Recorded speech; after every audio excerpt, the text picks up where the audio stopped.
I think that's a good time for us to go live. Yeah, if I make mistakes and have to retcon stuff, I'm gonna have to do that at times. But I I think, think that's good. I think people yeah, should be more comfortable doing that. yeah, You absolutely. know? Because I mean, we're basically creating a story together, which is why this is fun. And I'd be interested if we can tell this story. Anyway, I don't want to give any spoilers. Shall we get started? We may have to pause if either Jay or Trent want to dial in, but I think it might just be us Sure. tonight. Cool. I need to check my phone. Nope, nothing yet. All right. So you guys cool to go live then? Mm-hmm. All right, let's do this.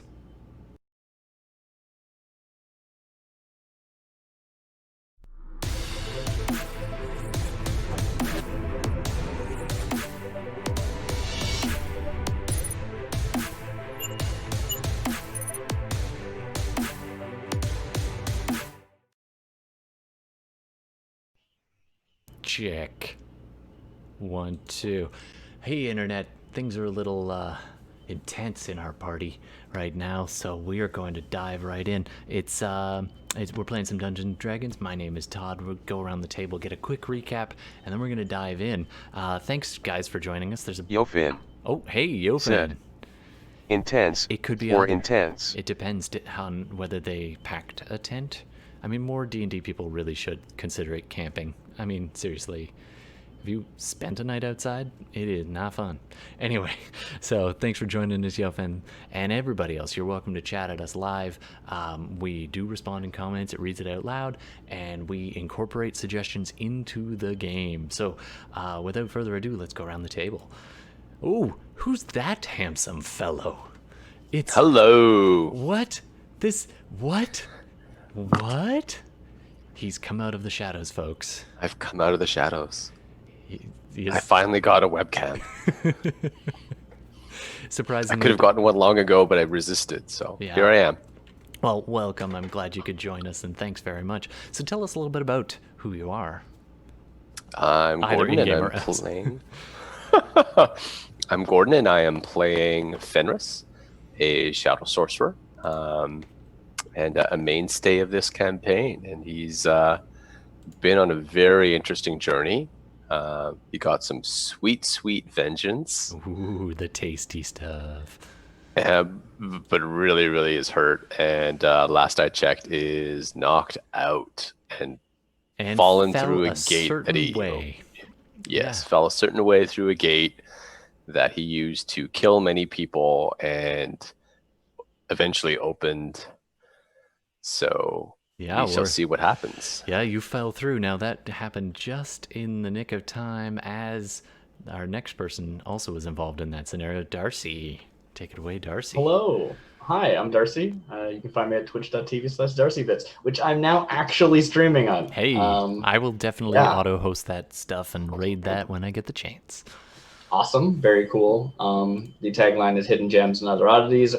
So far, I've just been playing Heroes of the Storm, though. I haven't actually got to the juicy indie gems yet, but I will be. That's awesome. For the show here, though, today I am playing Felicieta Tander, who is a Sverfneblin, deep gnome. Sverfneblin. I'm so I just bad forget at if it's saying Blin or Blim. I think it's Blin. I don't know. Someone can correct me. I would love to see how the chat reads that. I bet the bot would have a heyday. Hey, go ahead and type it in. I do the character art, or at least I have. I need to do more character art because it turns out it's really hard to draw these characters again now that I've only seen one specific picture of them. I'm like, okay, it needs to look exactly like that, but be a different picture. You gotta mix it up. It's all good, man. It's all good. No, anyway, it's wonderful. Thank you very much for doing that. And do check out Darcy's stuff on the Instagram and the Tumblr and all of that. It's in the credits as well if you miss it. So he is kindly doing that. So Philees is a Druid gnome who was in prison and knows a brigand named Sarah who made some introductions to the party. It's a little tenuous, but they did just go literally through disaster and back, and well, we'll see what comes up next. So at the end, we haven't gotten back yet. Oh, that's true. So at the end of the last fun, you noticed Fenris take a shot, fall unconscious backwards into this gate that now everyone can see, and you reached out to save them in time and got sucked like in. anyone would do.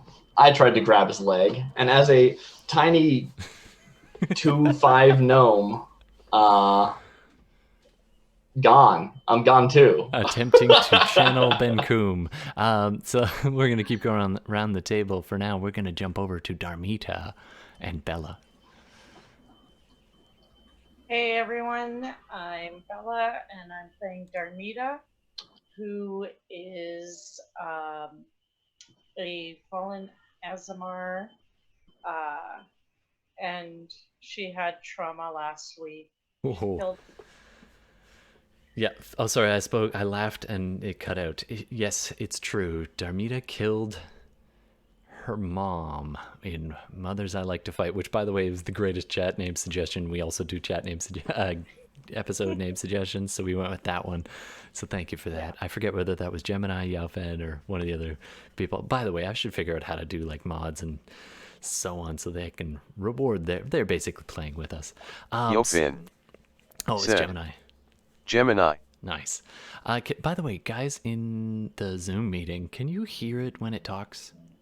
Yes. Okay, cool. And now. Okay, good. I tweaked that around so that we know when everybody's talking, so that we can, I don't have to be the one going like, oh, that's wonderful, now stop, so we can hear chat. Or vice versa, if chat is wondering why I'm not pausing, that's why. All right. Why were you hearing whispers in your ears? Exactly. So Darmita is a fallen Aasimar Gloomstalker ranger who ran into her mom and then had to fight her as she was summoned back. So you figured out something kind of interesting. Your mom ain't totally dead. Something's going on there. I think she's pretty dead. Well, she's dead now. All right, so let's keep going around the table. Just before I move away from Darmita, her mom was dead, we assumed, and then came back, raised from a pit of bodies and blood by summoning, and then dispatched after a necromantic. Anyway, watch the last episode. It worked out pretty cool. A couple people watch it. Are not here yet. We're hoping they do show up, but if they don't, well then, too bad. Let me just quickly mention who they are. Benkuhm, who is our Goliath Barbarian, played by Trent. So hopefully Trent's able to join us tonight. But if not, I believe Bela's been usually playing Benkuhm, unless you would rather it be somebody else, but we can pass it around for NPCs. He's a Goliath Barbarian with his own kind of twisted past, along with a penchant for devil chains. And now he does. He's only got 2 now. He actually broke one. And then, of course, there is Archibald Cunningham, who is played by Jay, and unfortunately I don't believe Jay's here tonight either, but if he jumps in, you can check it out. Jay is also available on Instagram, and he does minis. Back when we used to play in person, he would paint all our minis. All right, and of course, you, internet, you are welcome to chat at us, and I will put it up on the screen as best I can, and you can make this happen. All right. Whoop, wrong button. Trying to get in here. Oh, that's not it. I will learn my shortcut keys eventually, I promise. Gemini_twin said, "Welcome to Morally Ambiguous, the search for Spock. I mean Gord and Philees." That's totally true. So they needs of the many outweighed the needs of the few, and they took a little trip. All right, so yeah, it does work, and thanks very much. So let's. Oh, I almost forgot. I'm sorry. 78 million things I'm keeping an eye on here. We also are starting to get used to using Roll20 for our maps and stuff. It'll just take a moment for me to load that up. So if you guys aren't in there yet, I think you guys are in there, and I'm not, because I am in Roll20. Yeah. I forgot to go into Roll20. See, I wasn't the only one. All right, so without further ado, I think that catches us up for the most part. Anybody want to say anything before we dive in? No. Help him alive. That was the. It's true. You were pretty hurting. All right, without further ado, we return to beneath the keep in the prison cells. A gasp of breath interrupted as you guys find yourselves standing in a... Let's start with Darmita and Benkuhm and Archibald. You guys are standing in a half-ruined temple. The roof is at a slant as the pillars that once held up the remains of this deep underground temple have now shattered at the front, and the whole front came crashing down like a plate. You survived barely, mostly with the help of... I don't remember if the Zorn came to your rescue yet. No, I didn't think so. No. So you'd had a Zorn holding things together for you, and then it fell apart. You guys, the dust is... Still there, though. Oh, yeah. Still there. Oh, yeah. So the dust is crashing down. You can barely breathe. Darkness as the huge crash of wind actually Grinder blows 333. out. Hey, Said. Grimder. 07. 07, Grimder. Thanks for joining us, man.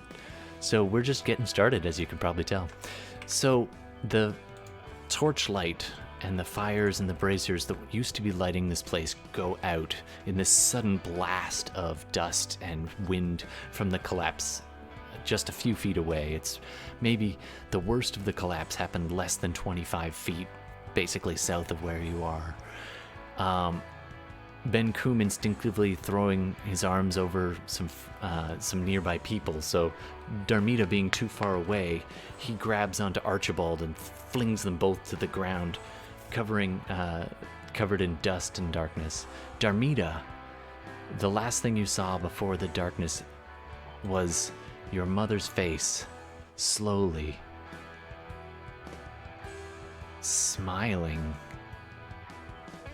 and then she crumpled, and then the dark hit. You wake up, you don't know if you blacked out for a second or not, but you're aching, you're in pain, you somehow got tossed to the ground. Something heavy and hard is just over one of your legs, on your left leg. You seem to have been thrown clear, and you kind of look around. The darkness is not an impediment to your vision, but the dust is. You poke around and you come up across a stone just above your head, like you pretty much had clocked your head on it. You reach up and feel it. It's a stone about a foot and a half wide. It seems to be some kind of pillar, but skinnier than the other pillars. You see this slight flickering redness through the mist to your right and through the dust to your right. I don't know if you can see where your character is on the map. I can. You suddenly realize, oh, that's a gemstone. Oh, that's the stones that Fenris was placing. Oh, you were thrown right next to this portal.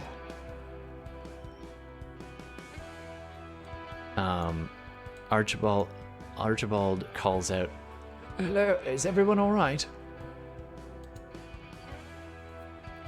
Oh,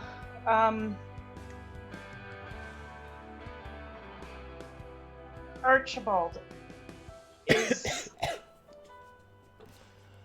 Benkuhm with you? Yes, I saved the puny human. Hey. I get to play all the NPCs right now. Good job. No problem. Benkuhm is a match for any dust or pillars or devils. Make your way over toward the archway, and then I'm gonna kind of... Can I pick the stone up? It's still embedded in the cylinder that rotates around the left side of this pillar. You just recognized where you were. It wasn't just the pillar holding up the roof. This is the side of the archway. Okay. Can I... So I did see... Oh, actually, you do notice something else on the ground next to you. It must have been tossed there by accident. There's a small... looks like iron box, probably about 6 to 12 inches on a side, a cube on the ground. Do an intelligence check for me. I will do that. Or wisdom. Can I ask, Did the ceiling like completely come down? Is it like 20 feet lower than it was before? Or like essentially the dinner plate that was the roof has now, the front of it has fallen down, but the other part is forming like a triangular shaped room cavity underneath. So there is still room to go around either side a little bit. But you'd feel that like oppressive, like, like there's a stone slab of this ornate finished building right there. It's really hard to like. If you're on the map, it actually looks. Let me see if it's picking it up yet. It is not. I don't know why. Hold on one sec. That's fine. Just better to describe it anyway. It's true. That's not what I wanted. Hold on one sec. There we go. 13. There we go. So if on the map, there's like the greenish line is basically the lower end of the plate that fell down of the ceiling. So you can't easily go south from that without going around the sides. Darmita and Benkuhm are standing in this. There's an ever so slight amber and red flicker coming through that portal just to Darmita's right as the dust starts to settle. You hear coughing in the dark. You look over, you see Archibald just covered in dust. His bald head, like shaved tight head, covered in this whitish powder from all the crustation of the powder and the plaster, ancient plaster and dust. Benkuhm is pretty much the same. He looks more gray than usual.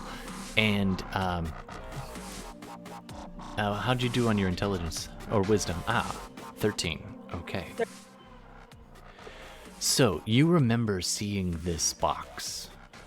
For a moment, Philees had picked it up after the book was dispatched through the portal. It had been resting on this small cube. On closer inspection, you see that this thing has infernal writing along the edges. Do you speak infernal? I'm just gonna check. She does, yes. Yeah, I'm gonna assume yes. Not. Favored enemy, I'm gonna say you studied it. I think that was canon. Yeah. I think we said that. We decided this a few times. I don't know if it was written down, but that was. Write it down. I've only got Celestial, Common, Draconic, and Primordial, but yeah, you should add. Yeah, you should add infernal to that list. It doesn't make sense not to. As we. All right, so on the edges of the box, you can't really easily make it out. It's covered in grime and dust. It's going to need a good thorough cleaning until you get a chance to actually read it, but you do pick out a few words in infernal on the edges of this box. You remember that Philees had picked it up. Where is Philees?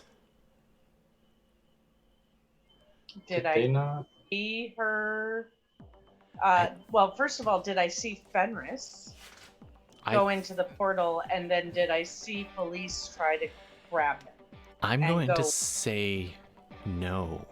I think you would have been so intent on dealing with the threat and dealing with your mom. That seems fair. I agree. However, Archibald comes up coughing. He's like, where are the others? And he tries to put on his wig. It's set all akimbo and terribly dirty.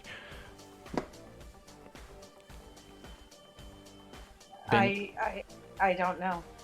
I mean, they're Fenris? Benkuhm comes walking up after a few seconds of staring over the dead bodies and nodding, almost pleased to himself. Like, yep, that one's dead. Yep, that one's dead. He comes walking back over to you guys and he's like, are you looking for the others? They went that way. And he points towards the gate. Fenris did not look good. He may have fainted. Puny. He is a good warrior, but he is weak. He perhaps was overcome and had a fainting spell. Oh, okay. Benkuhm. He got hit by a rock. Also, he got hit by a lot of rocks, but rocks don't hurt. Look, he picks up a big boulder and smashes himself in the head, and most of it crumbles. He picked one that was mostly rubble already. Don't take this the wrong way, my friend. But in most situations, you're very smart, but sometimes you don't know everything. Yes, I am the smartest. He says that. You saw it go through the portal? Yes. The little one followed upon, tried to bravely and stupidly grab on. Both of them leapt or fell through there. And he points. You look into the portal and you see... Gemini_twin said. Oh. They may even see a gnome-sized shoe in front of the gate. Done. That is now canon. You see a gnome-sized shoe in front of the gate. Benkuhm picks it up, sniffs it, tucks it carefully into his little fanny pack of a pouch. Also doubles as a loincloth. Also a double, I think that's where he keeps his bag of holding. Where else would you keep it? That, yeah. Yeah, what do I see? You said I was about to see something. So you see a long, it's almost like light at the end of a tunnel kind of thing. You see a flickering almost of reddish and yellowish haze.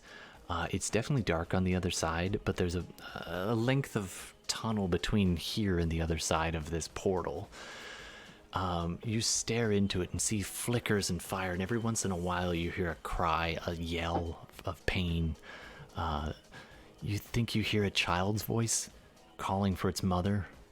It's tough to say exactly, but it's just little snatches here and there. After a few minutes, you hear another cough.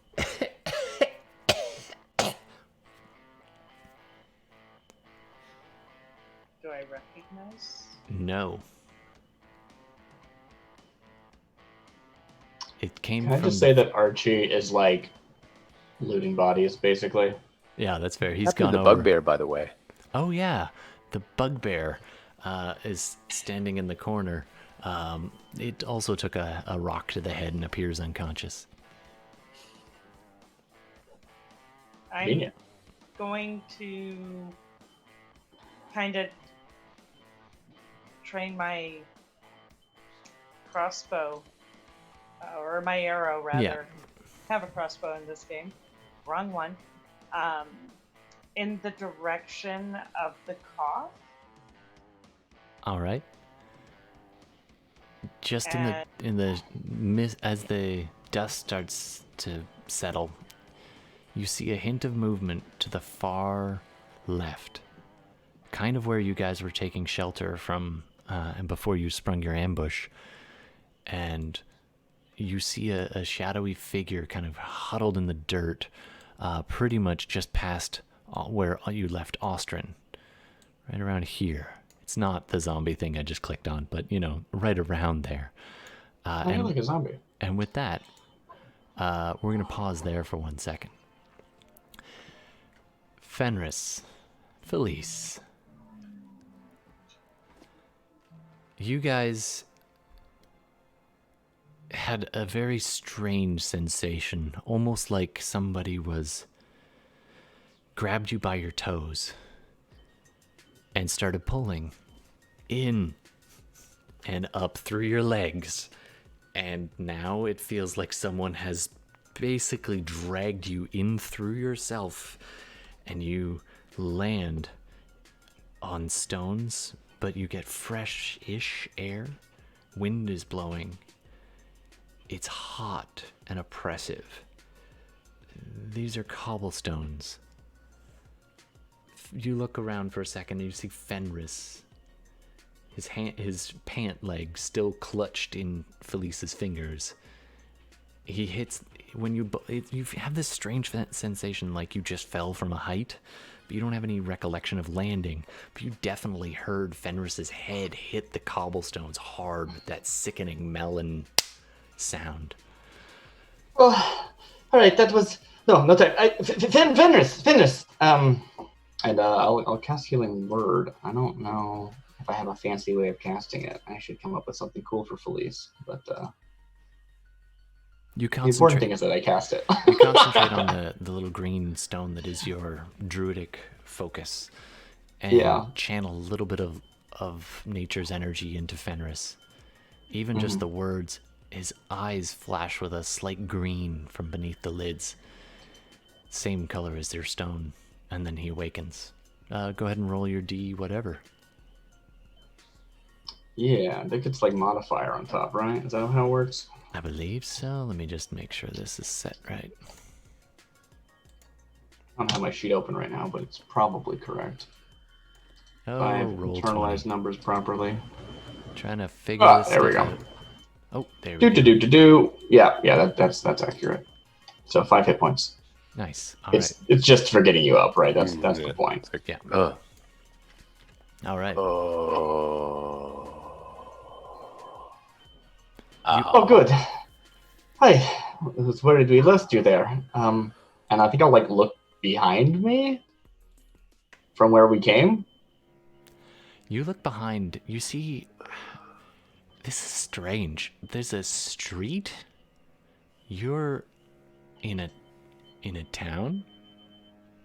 Maybe even a city. There are cobblestone streets. There are buildings on either side, but it's not too dense. They're kind of spaced out. You look up. There is a sky. You were just underground a few minutes ago. There's a heavy, thick cloud roiling with underlit, sort of like a city at night, except flashes, not a steady color. Flames reflecting off clouds, burning in clouds. This is not quite like any city you've seen before. You look around, there are crumbling buildings. Some of these have been hit. It looks like half of the street, most of the buildings have sustained some damage, like they've been through a massive storm. At that point, a lightning bolt comes cracking out of the clouds. It's a strange kind of reddish purple color. It's kind of like when a volcano has lightning in its eruption cloud. Okay, that's not normal. The lightning hits a building not too far from you. Some kind of crested peak of a building. Parts of the stone front fall down and into the street a good 100 feet away. All right, so I'm legitimately curious how much Philees knows about such a plane of existence. What would you like me to roll to just sort of gauge my own knowledge? Because I have no idea if this is completely shocking her. I think there's certainly a level of just shock, but after that passes, it's okay, this matches descriptions of a blah blah blah. Have I read about that stuff or not? Let's leave it up to the dice. Let's roll. Right. So what would you like me to roll? Either what you pick determines the DC for whether you get stuff or not. You could roll just straight intelligence. I can roll. You could roll history. You could roll religion. You could roll arcana. Okay, so you I have could all roll of those. nature as well. Skill monkey. So I have all of those. Is there should I just be deciding myself, or can you tell me which one is the best? Why don't you tell me? If we assume that I know it, then I know it via one of these avenues. So that's I'm going to go roll, with right? So arcana. All right, let's start with arcana or roll. religion. Your choice. Natural 20. Ooh. Wow. Gemini _twin. Hold That's on. okay. Said. Philees may also have to be careful where she steps, considering that she only has one shoe on. Yeah, Philees just laughing notices. face. Absolutely, Philees, you've lost your shoe somewhere. You do notice, looking behind you, you came through a gate. There is no stone archway here. Mm-hmm. There is just street expanding that way. It is more or less nighttime, although you can see with this sickening light, the air smells very much of ash and sulfur. You start to put pieces together. Devils, sulfur, gateway. I mean, Goodness. I think we're in hell now. That would make sense. Not entirely comfortable with this. any plane of earth or water or something like that is more of well, I have companions there, but I am I do Can not you heal me more? Let me check what prepared spells I prepared. I think I only have healing I'm word. really hurt. Yes, I'm just looking at the little gnome, like saying she's uncomfortable, and I'm like, okay. As Fenris says that, go ahead and do. You could do a perception check, or yeah, let's do a perception check from Fenris.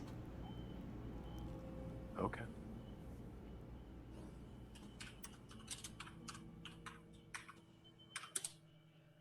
Ooh, not one. You've never been in this much pain before. Yeah. And yet there's a sense of lightness of it seems like the pain's at a distance, mostly because you've been in terrible emotional pain for a very long time. And now that's a little better. You're still distracted by that. You breathe the air, and at least you can breathe the air after being closed in underground for so long. But you cough and hack. Before you even get a chance to really look around, you start to hack and cough as you get a snoot full of smoke and sulfur. You can barely take in that you're on some kind of street. I have a weird question for you, Sure. Rod. Yeah. I rolled a natural 20 on knowing about this plane. And a lot of times that knowledge comes from a source. Could I have a contact in hell? And if I could it be not a devil? Like, I don't know what lives down here, like, as a player. Well, the Nine Hells is a little different, and you would know all of this. You've studied. First of all, you're a hedge witch. Sure. You've studied, and you've been very curious over time. You know a lot about this place. You know about the Hells. You know that people come down here to trade sometimes, and not just for souls. Right. Devils follow a code. The Abyss, they'll just chew you up, but devils follow a code. So it's likely that if I did have like a contact, it would be like someone who goes to hell for trading, and then maybe they're like maybe they like supply me like materials. Yeah, that might absolutely. be why I know them. Sure. That would make sense. Okay, cool. I'm gonna say this. You knew a man named Orin. All right.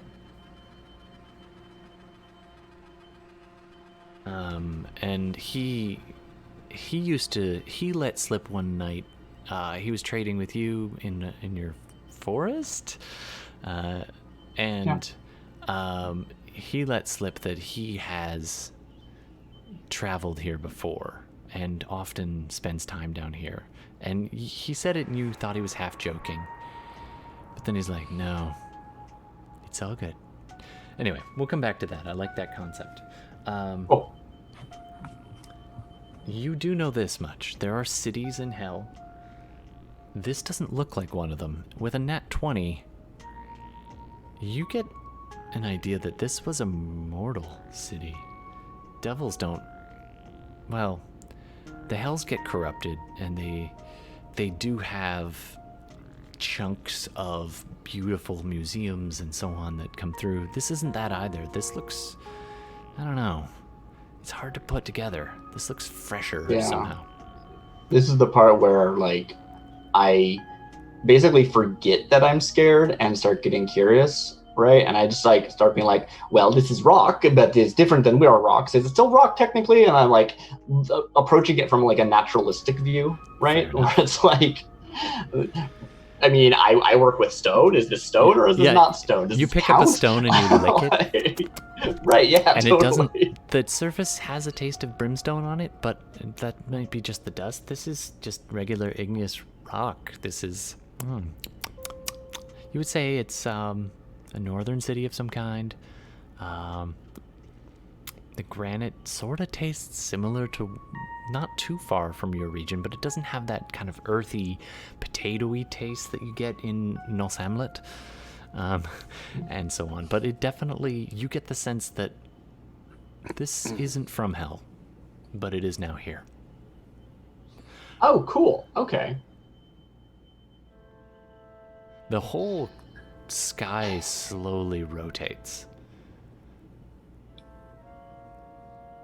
I don't know what that means. It's almost like you just see the sky slowly turning. Almost like, have you ever eaten at a restaurant where, like the top of the CN Tower, where it slowly revolves? Oh, rotates that way. Yeah. I was thinking rotating like a sphere was rotating. No, it's more okay, like... cool. It's revolving, I suppose is the better word.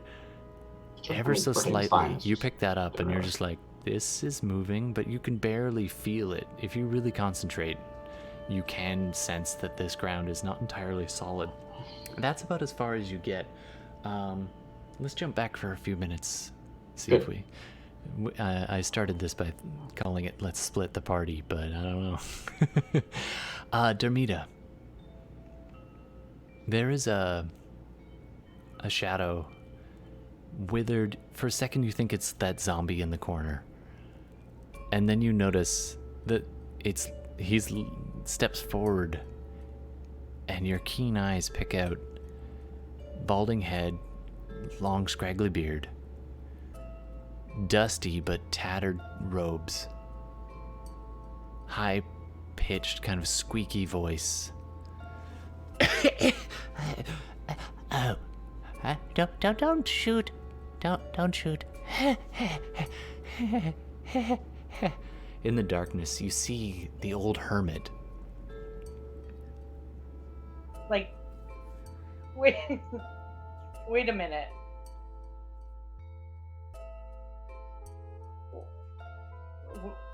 Where'd you come from?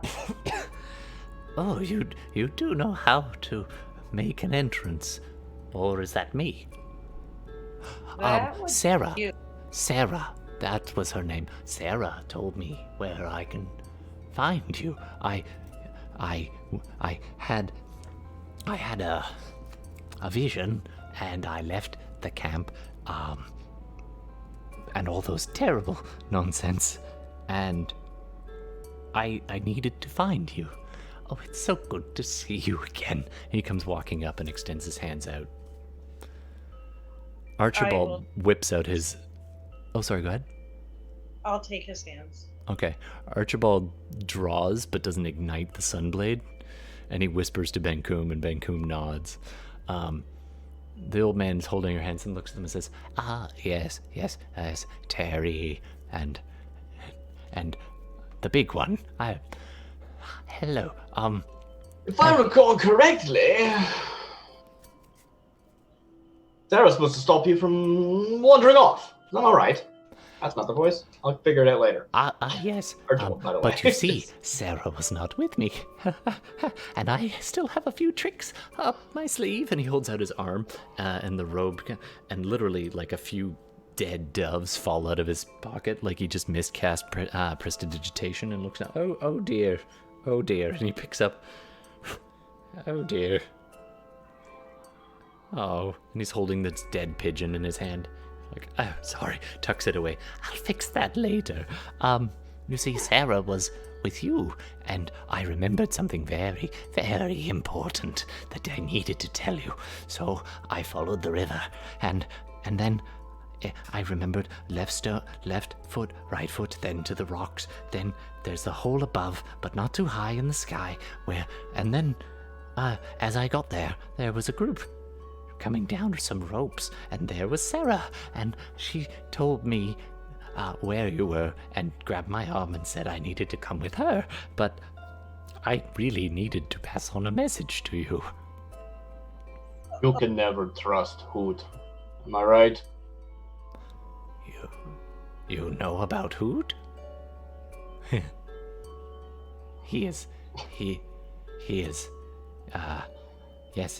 one of a kind, and he stole your watch, or your pocket, your pouch, that was it. But, yes, he is a good soul. Easy to see through. Terrible gambler. You need to focus. What is the message? Whatever you do. Where is Fenris? I gave him, and he makes a motion, and he does like a minor illusion for a second, and then it flickers on and off. You see a pouch, the pouch of stones that he gave to Fenris, and then it flickers, and he's like, he knocks his hand and shakes it. Ugh. I'm sorry. The stones that I lent him, I was dearly hoping I could see them again. We will in a second, but I need the message first. Sure. And then I'm going to show you exactly where the stones are. Wonderful. And you're going to help me. Wonderful. I see you've changed. What went on here? I heard quite a ruckus, and I stayed hidden. But I heard the terrible sounds of battle. Are you okay? Everything's fine. Don't worry yourself about it. Good. It's okay. Glad to hear. Yeah, we were just having fun. Wonderful. Now, before the rest of your fun, I would like whatever... Oh, the message. Whatever you do, do not, under any circumstances, let the stones fall into the hands of the eye. I remembered. It was as if something from a dream. And it must... I really need those. Oh, well, You didn't give them to the eye, did you? No. But we do need your help. Oh. Do you think you can do that? I can help. Yes. What can I help you with? Well, we've had a little mishap. Oh, yes. Yes, I have those. Yeah. Do you need fresh robes? I do carry extras. He pulls out, like, a tattered old robe. Oh, God, no. Darmita, not to be uncaring, but there could be more at any time down here. We're a little exposed. Yeah. I need him to help us with these stones. Oh, yes. That Fenris was placing before he disappeared. I'm sorry, he the what? So... And I draw his attention to the portal, hoping that it hopefully jogs his memory. No. You must never let the stones be reunited with the portal. You see, it will open and allow them to go anywhere they could assault, any realm that they wish. What do we do? Oh. Focus. We need you now.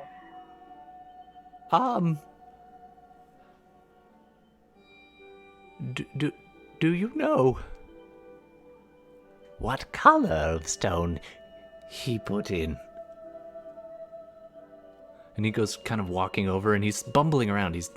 He can sort of make it out down here, but he doesn't have the eyes of you. Yeah, I turn to Benkuhm, and I'm like, Benkuhm, do you recall? I was a little busy. What stones did Fenris use?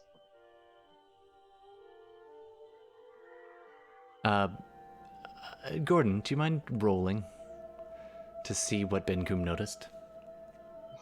What do you want me to roll? Let's just go with wisdom. Everything's a whiz. It's a straight roll for him. A straight roll, huh? Okay. A 3. That wasn't high. That was not high. Maybe look where they are. We could go in there, and he points down the gate. We could go in there and ask Fenris which of the stones that he did things with. Well, hold He starts on. to take a step forward. You No, stop him. No, I'll stop him. And I'll look at the threshold where he started placing them to see what he put in. You kind of look around. You're careful not to walk through the archway, but you see 5 stones embedded in here. I did occasionally take notes. It is currently aligned to the red. There's kind of a diamond-like pattern at the front of it, above and below, kind of as a placeholder indicator, and the whole thing rotates. This little band about a foot high rotates around, and is currently in the middle of that is a red stone. It doesn't appear. It's glowing ever so faintly, but it doesn't appear to be too bright right now. The other stones around the outside, there are 5 of them. Blue, gold, emerald, black. So I will tell him that it's in the shape of a diamond, and that they're like a ring, like a wedding ring. That stone that rotates, and the stones are embedded as though they were jewels at various equal points around the band of the wedding ring, and it rotates. Red is in the middle. Red is in the middle, in between those 2 diamonds. Then next to it is the other colors: the black, the blue, the emerald, and the gold. Yellow. Gold. Okay. So I will tell him that. And he's busy talking to Benkuhm. He's like, well, really, I don't really like the taste of stones, but most of the time, you can really get a flavor for a place by. You tell him what exactly? All 5? Yeah, I tell him basically how the red is in the middle and it's slightly glowing, and then I tell him in order and on which side the other 5 are. Oh my. Yes. I wish I could remember more. I'm sorry. I don't remember why it is not a good thing, but I know that it is not. I'm gonna grab him kind of gently but firmly by like his cheeks and have him like directly look into my eyes, and I'm gonna be like, it's okay. And I'm gonna try to kind of focus him. All right. Through some kind of, I don't know. Ranger magic. Do you have any of your celestial hit point bump remaining? No. I'm pretty sure. Yeah, I think so. You gave it to my mother. Yeah. So he pats your hand. He's like, oh, that's nice, dear. Thank you. I seem to remember more when you're around. And I do remember. I remember there's... Oh, it's gone. He keeps muttering the word v.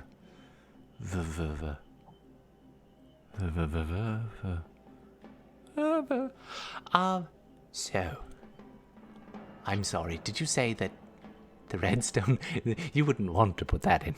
That would open a gateway to the 9 hells, you see. Have you ever been? I feel like I've been. Well, I feel like I'm about to go. Is that our plan? I mean, I suppose if that's where they've gone, but... I mean, we're still here if... You know... We're still here. I feel like we have to go find them. I don't think Fenris knew what he had done.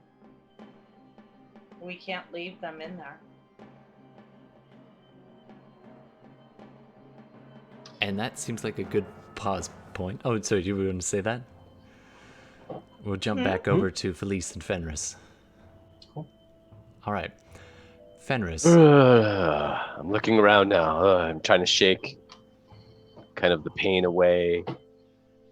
Philees See a abandoned. city. Philees is busy licking a rock. Sorry, what was your question, Darcy? I said this place looks abandoned.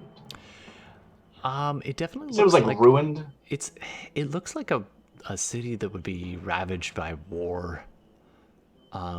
Parts of it are rubble. Parts of it do look like they could have been inhabited today or yesterday. It's a very strange place to find yourself in. You hear another crack of nearby-ish thunder and lightning. Huh. And you hear a growl and a laugh emanating from down this left side of the street. There's a little bit of an alleyway there. Okay, I'm better being quiet. You go first. Philees, Do I see the portal? You looking around now. That's a good question. That is a good question. I didn't think about that either. I'm gonna say you see a spot about 5-10 feet, somewhere between 5 and 10 feet above the cobblestones, almost like a mirage where the air ripples. You missed it on first glance, but there's something there just shimmering slightly in the dark light, which is actually why it gives you a hint, because most people would not have seen this. Toss a pebble through. It just goes, it hits for a second, and it's almost like the haze shimmers and bends, and then the pebble falls through and hits the street behind. Cool. It's like thick air. You get the impression. Let's cut back. Your father sitting cross-legged around a fire, reading from a scroll in a language you'd only just begun to learn. And he looks up at you every once in a while and says, "You got it, right?" And you nod, wanting to please him, but some of the details are hazy in your memory even, or you didn't pick them up at the time. He was talking about the way gates, how some of them can be temporary pathways to other worlds. Other times, rare times, there can be more permanent connections. It could be as simple as walking through a doorway into an inn and walking back out again. But sometimes these portals open one way. It's still a weak spot, and with the right magics, it can be reopened and reaccessed.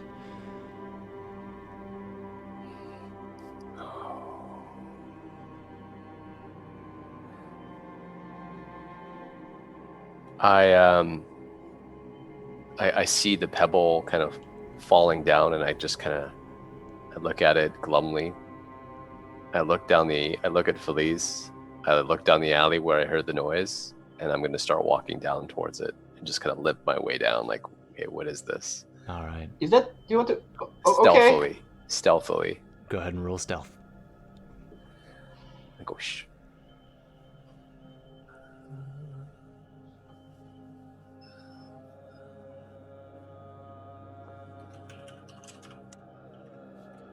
I will sneakily follow, but like at a 21. distance. Nice. Philees? Sure, I can roll. I'm thinking like 60 feet back or something. I don't know how far down this street there is to go. This is my character sheet. Where's my stealth? 8.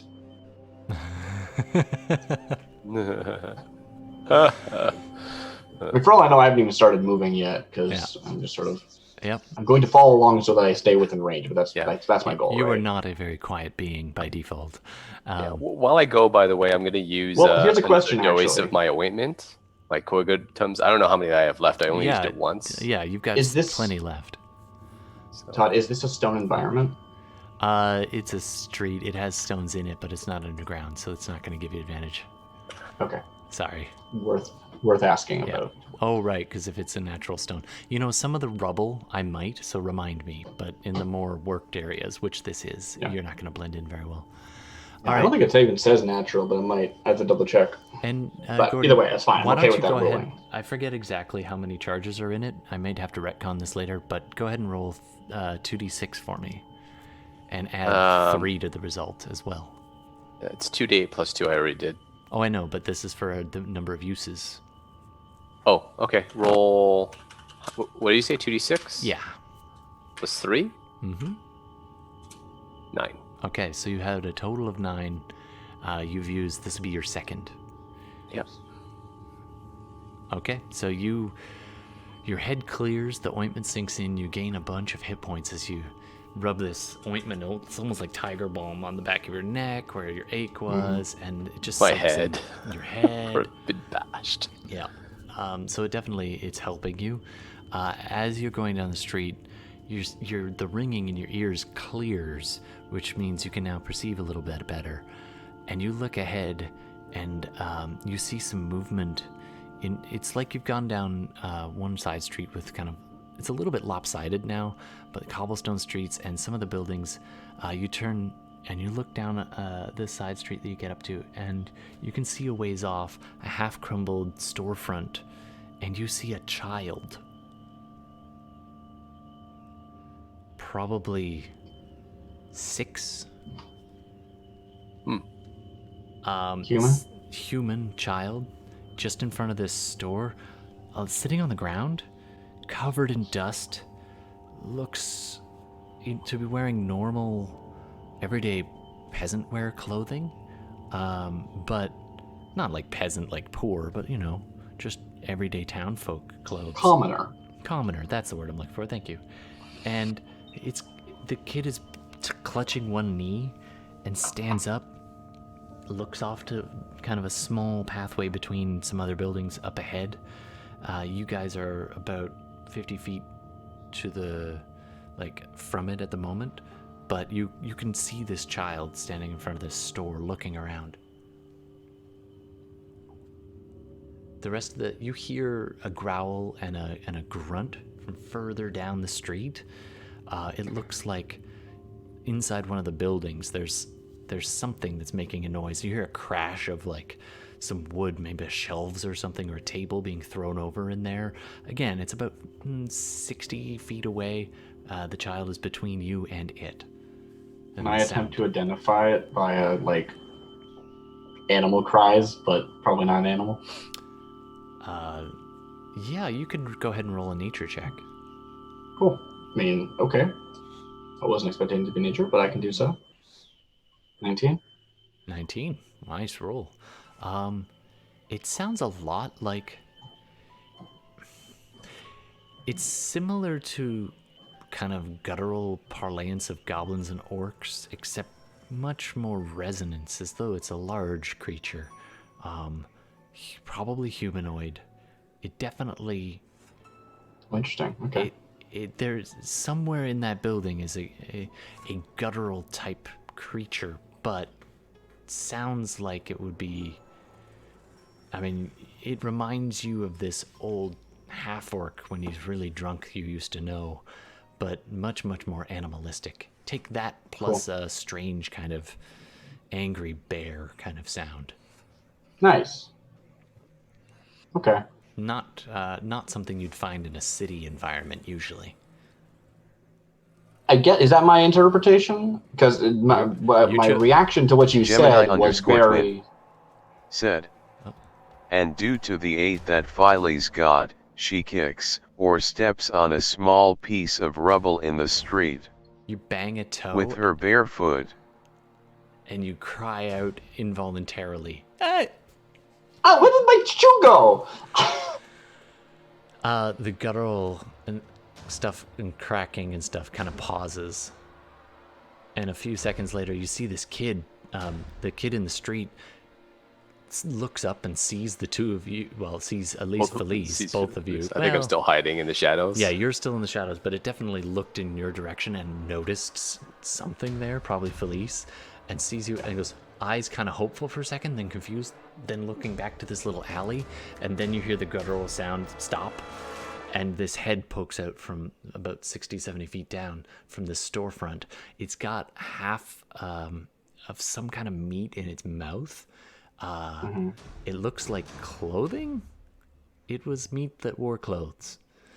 And in its mouth, and it sticks out. It's a humanoid, but larger, more twisted and bulbous in places.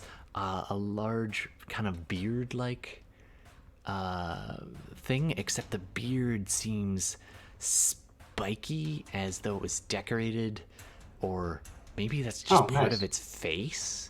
And it well-muscled, human-ish looking thing. It's almost like you take a human and an orc and give it kind of reddish or greenish skin, but its two horns give it away as a devil. A bearded devil with something in its mouth pokes around. It's got a sack in its left hand, looks out into the street, sees Philees, sees the kid, calls back in, like, "Oi, I think we got a live one." Didn't expect that voice.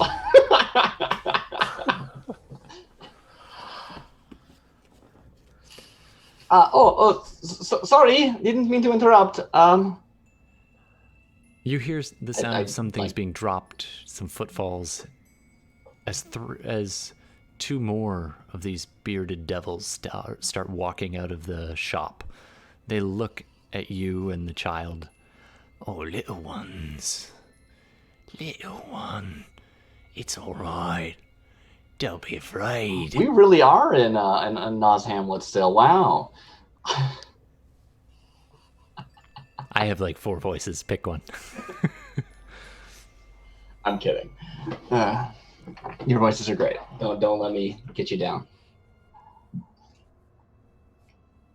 They seem to have mistaken Philees and the child as another child.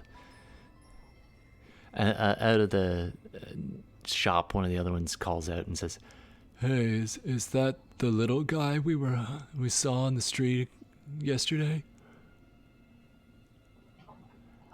I think probably my gut I was picturing this like we were turning a corner, right? So my gut reaction is just sort of pop back behind that if that's available. If not, then that's fine. You're probably a good 10 or 15 feet away from that corner, but you could start making for it if you like. The kid is just frozen in fear, staring at these 3. Cool. The first one with the thing takes the something out of its mouth, throws it into the sack, closes it up, puts it down, and squats down and motions. "Oi, boy, come here. It's all right, I won't hurt you. Come here. And you, is that your sister?" He's pointing to Philees. The kid looks back at you and kind of looks back towards this bearded devil and shakes its head. "It's all right. Let me just get a look at you."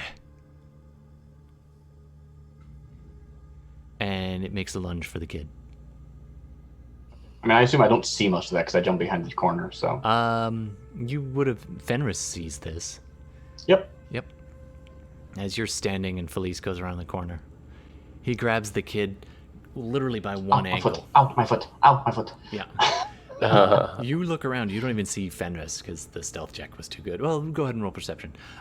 He's got the bearded devil now has the kid upside down. The kid starts crying out. He's like, shh, take us to the rest of you. We saw you crossing the street and we've been looking. Now, be a dear and be quiet. And he gets the kid in kind of an arm lock, like a headlock, but not a headlock, like across its body. The kid's just like squished in its arms. What? Oi! He calls into the shop. "Hey, boss." I Is he? So is the one that grabbed the kid? Is he alone, or the other two back in the shop? The other two are out and kind of looking around into the various shops and buildings around. One of them kind of kicks in a half-broken window anyway and peers in. Okay. Maybe I should have asked better. How far away are they from each other? From each other, probably about 30 feet. The one who's now got the kid is called into the building for somebody else who you haven't seen yet. Okay. So.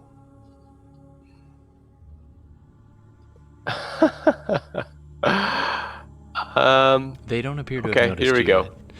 He hasn't noticed me yet? No, he doesn't. Okay. It doesn't appear to have noticed you yet. And as you're trying to decide, he calls back in the room. He's like, "Hey, boss, I think I got one.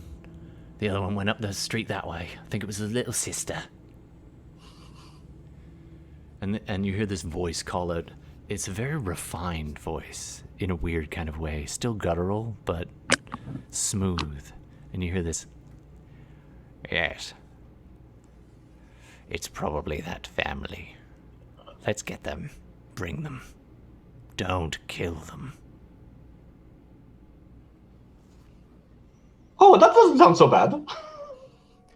Did the refined voice is a refined? I'm gonna wait for a moment because he's not gonna just off the kid. Yeah. But I'm very much intrigued by this voice. Like, who is this? Like, So, there's a few seconds there while two more walk out of the shop and into sight, and what you see are, one second as I jump over to that. The other side of the break. What's going on with Darmita? No, you actually definitely see this twisted, gnarled body that doesn't match the voice, but tall and hunched with large white plates.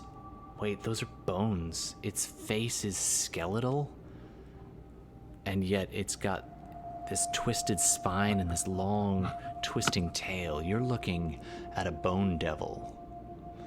And it walks out of there and picks up what looks like a old broom and just using it to kind of sift through some of the rubble, and almost like a walking stick, as though he's kind of modeling himself as fancy, like he's playing pretend like a child, and walks forward using this stick as though he's got some kind of status, walks forward to the bearded devils and says, we'll get on with it then. And he whistles in this weird hissing sound, and the shadows above on the top of the building shift a little bit, and you see these winged creatures, still medium, but winged, barbed devils that you've seen before. One of them kind of pops up from on the rooftop and looks down and calls down. You speak Infernal, right? I do. So it calls down and says, yes. And the bone devil looks up and says, we might have a hunt. See what you can see. And you do a perception check for me. Okay.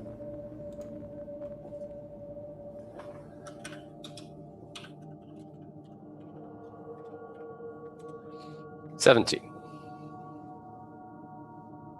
All right. Yeah, that's enough. You can pick out one wing shape that called down, then you see another. You see another come flying down as though it was in the air before and land on an opposite roof, and another one circling down around. So it's almost like a central square, and you guys are kind of in the middle of it. Well, you're not. They are. You guys are kind of between other houses right now. I'm going to see if I have a map for this. Sure, let's go with that. All right. I've prepped for this for hours. No, I didn't. I'm going to drag you guys to different maps. No reason. Well, I'm glad I didn't just go out firing spells, because there's a fair bit of them. Fair number. Yep.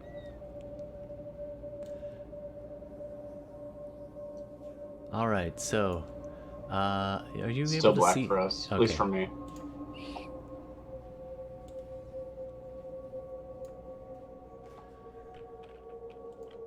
Okay. Reveal. And I sorry, I just have to fix this. 1 second, folks at home. We're gonna get that set up. Meanwhile, back at the ranch. Darmita, do you have anything you want to add?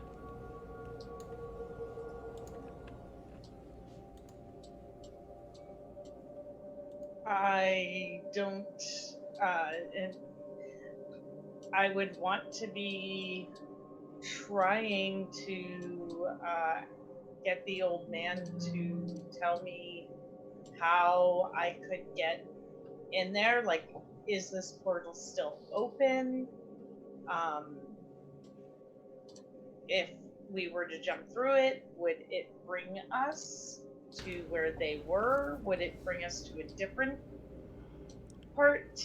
I'm gonna roll with disadvantage. We'll see what you get. To help him? Please roll for. Oh, there you did roll the second time. Good. I was hoping you would. With disadvantage, that's a natural 1. Oh. Still, after the second roll, even I can't believe it. Yes. Yes. I'm sorry. What? Oh, tell Fenris I need my stones back. Where's that annoying one? Where is Johannes? Is he still here? Oh. He went to take care of something. Oh, yes. Dancing down the lane. Prancing, pricking, dancing, sicking. He's totally lost. He's not much help for you. You're investigating. Well, if we're going to go in there, Benkuhm throws the great sword from Ostrin to Benkuhm, and What are we gonna do? sure, I'll toss the cloak to Darmita too. Tosses a cloak over, or a cape or whatever it was. Yeah. Was there anything else on Ostrin's body? He has plate mail. If you want to take the time to take it off him, it does look fairly fancy. Well, this does look worth something, but I don't know if we have time for that. Benkuhm starts digging into his nuts as though he's got an itch that just needs to scratch. After a few minutes, he pulls out this small pouch. He's like, put it in here. The whole body? All right. Oh. Blah, blah, blah, blah. He I think nods. Now I wanted need to get to be one of those. Stuffing the body in. Yep. I think Benkuhm wanted to take a look at the great sword. Yep. He looks at it and is just like, nice. Claims it like all the magic items he's claimed. Oh, we're ready then. Guess just No, hopping through. This seems like a bad idea, but let's do it if we're going to. Archie, we need Yes. to figure out what to do with him first. Right. We can't just leave him here, and we He sure did get here, didn't he? Somehow. For all that nonsense we went through. Oh no, I came up through a cave. Sarah said she came down through the cave, and I saw her, and she explained to me in no uncertain terms that I should not go after you. Oh, I may not have listened to her. You didn't listen. Oh. Well, I had a very important message. No matter what, do not... I forget now. Don't give the stones to the Eye of Bela. That is excellent advice. He grips your hand sweetly, smiles.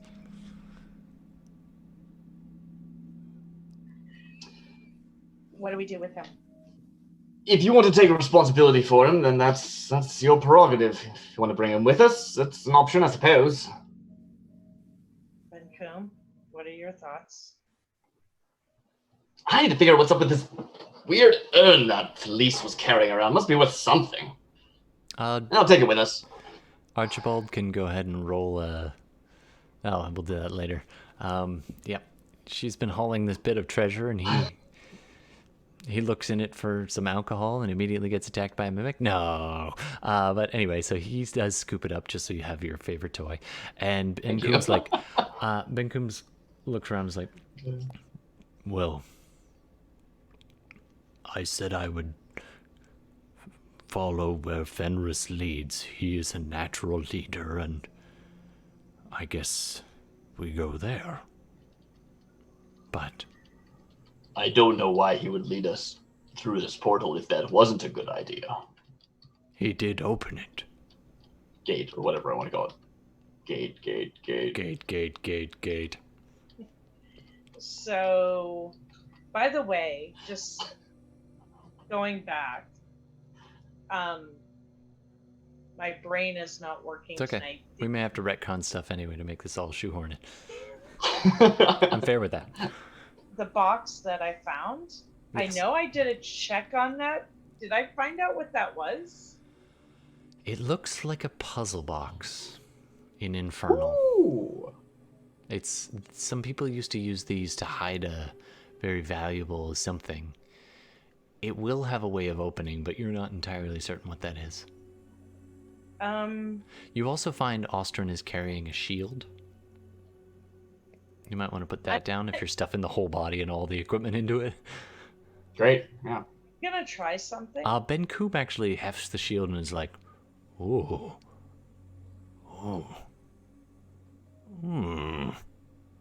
Yeah. Did you already have a magic shield, or did you just have a shield? I don't remember. I don't remember, but he's got this one now if he wants it. Cool. I'll write it down so that we remember. You can't surmise a way to open this puzzle box right now, but, if you give it to the right person, maybe they can. Maybe with enough time you can crack it. I was actually it's an idea. Don't know if they're the right person, but I am going to give it to the old man and be like, this is a puzzle. Oh, you like puzzles? I love puzzles. I didn't get you anything. Happy Winter's Crest to you as well, Darmita. Oh, wait. No, I'm out of stones. That's a molar. Sorry. Oh, wow. He begins to just slowly work away at the box. He doesn't quite open it yet, but he's slowly working away at it. You should keep that, Darmita. Never know when you're going to need some old man's molar. I was very good at opening puzzles. They used to say all sorts of things. I remember. I remember. What do you remember? I remember I would go and I would open doors. And my master would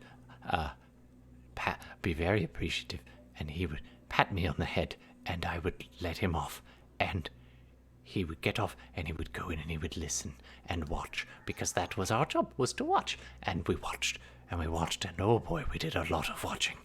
But over time, the master said the watching had to stop. We had to do, not just note. We had to change. We had to stop it by starting it. Yes. At least, that's what I remember. The master would give me these puzzles to open doors, to hide secrets. I didn't get you anything. I'm so sorry. We will pretend we will have a do-over, and it won't be a re-gift. I just pat him on the head, hoping that spurs more kind of a memory. All right. So I think we're going to pause here, take a little break, if that's okay with everybody else. Like an actual break? Yeah, like an actual break. Okay. I missed that last time, so we're going to come back to this in just a few minutes. These guys literally on hell's doorstep, and these guys, ankle deep in it, 1 foot barefoot. Gemini_twin said, suggestion for return. While running down the street, Philees notices the storm clouds flare up again, the hairs on the back of her neck stand on end, and she can smell the ozone build up. Demonic lightning strikes inbound. 110%. All right, thanks very much, Gemini, and feel free in chat if just drop by, say hey. We will be back in a few minutes. Thanks for joining us, and we're going to take a little break. Where's my break button? I always lose this stuff. I should play more, I think, is the answer to that, so I can memorize these. SideQuests Live, we're on a break. SideQuests Live, going on a break. We'll be back in a few minutes. Feel free to drop us a line, say hey, don't forget to sub or follow or whatever the things kids do these days. All right. Yeah.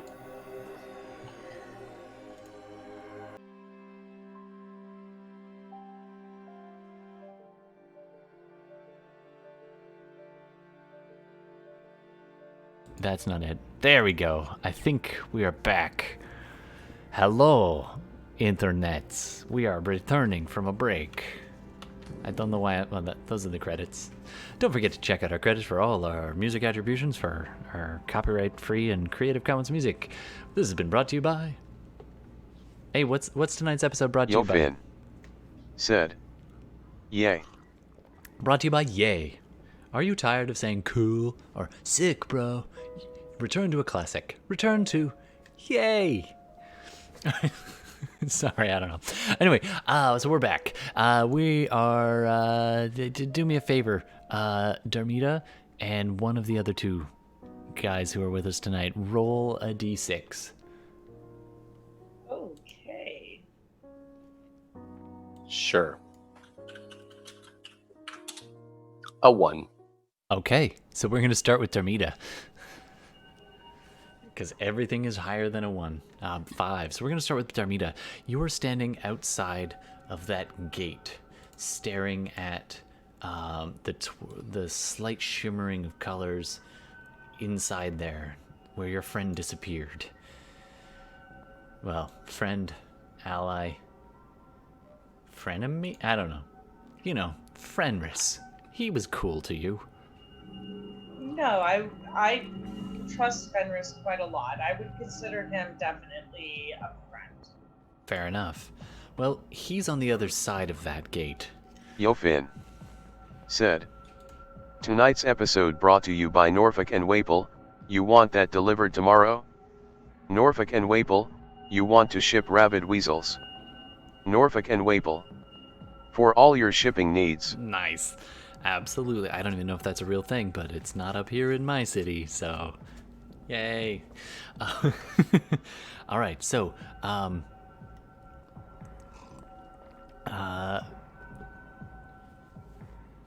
Darmita, the old man sitting humming, he seems tension's just drained out of him as he's thumbing through this puzzle like a kid with a Rubik's Cube, and it's just like, oh yes, and then if you switch, oh yes, I will have this for you shortly. Oh, and you hear a shudder, and things that had not shifted for a little while start. You can hear the creaking of rock. You can hear stone clattering, and you can definitely feel this vibration in the floor, and then it stops. Where you are is not terribly stable. Yeah. What do you want to do? I say to the guys, we gotta go. And the only place to go is there. And I look at the old man and I take his hand and I'm like, you stay with me. No sneaking off this time. Oh yes. Well, I wouldn't want to miss the chance to give you your present. And I step through. He steps with you, arm in arm. All right, now keep talking. Is it safe? Or how are you faring? They take a few feet down this strange vortex, each foot seeming to carry you almost nowhere, and yet covering miles at a distance. The voice of Archibald calling from back there seems really distant now, even though you get the impression he should really just be 3-4 feet away.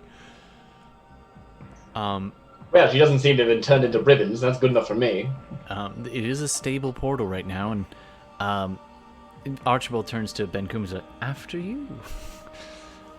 Forget the bugbear. Okay. And I turn and grab the bugbear. Sure. Like I just pick him up because he's past. Yeah, just over one shoulder with all the rest of the loot. And Benkuhm walks to this. Oh, Benkuhm does. That makes sense. Yeah. Okay. Benkuhm walks to this swirling portal. It is stable, but he takes a deep breath. As the smartest man in the party, I have misgivings. Or misplacings? Oh, steps through. Archibald's on the other side. Can you, Darcy, in lieu of Jay being here, I want you to roll a D20. I would love to. Where is my character sheet?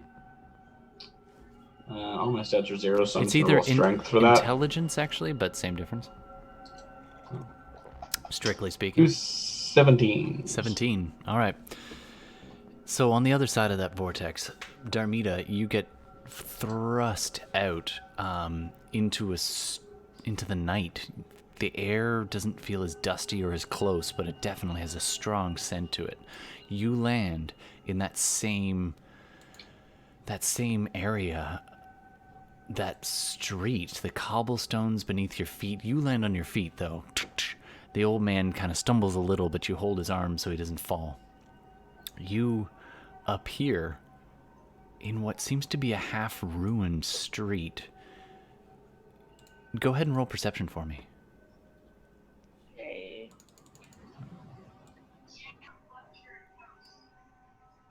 And I think I can place you. Can I place you? You should be able to, yeah.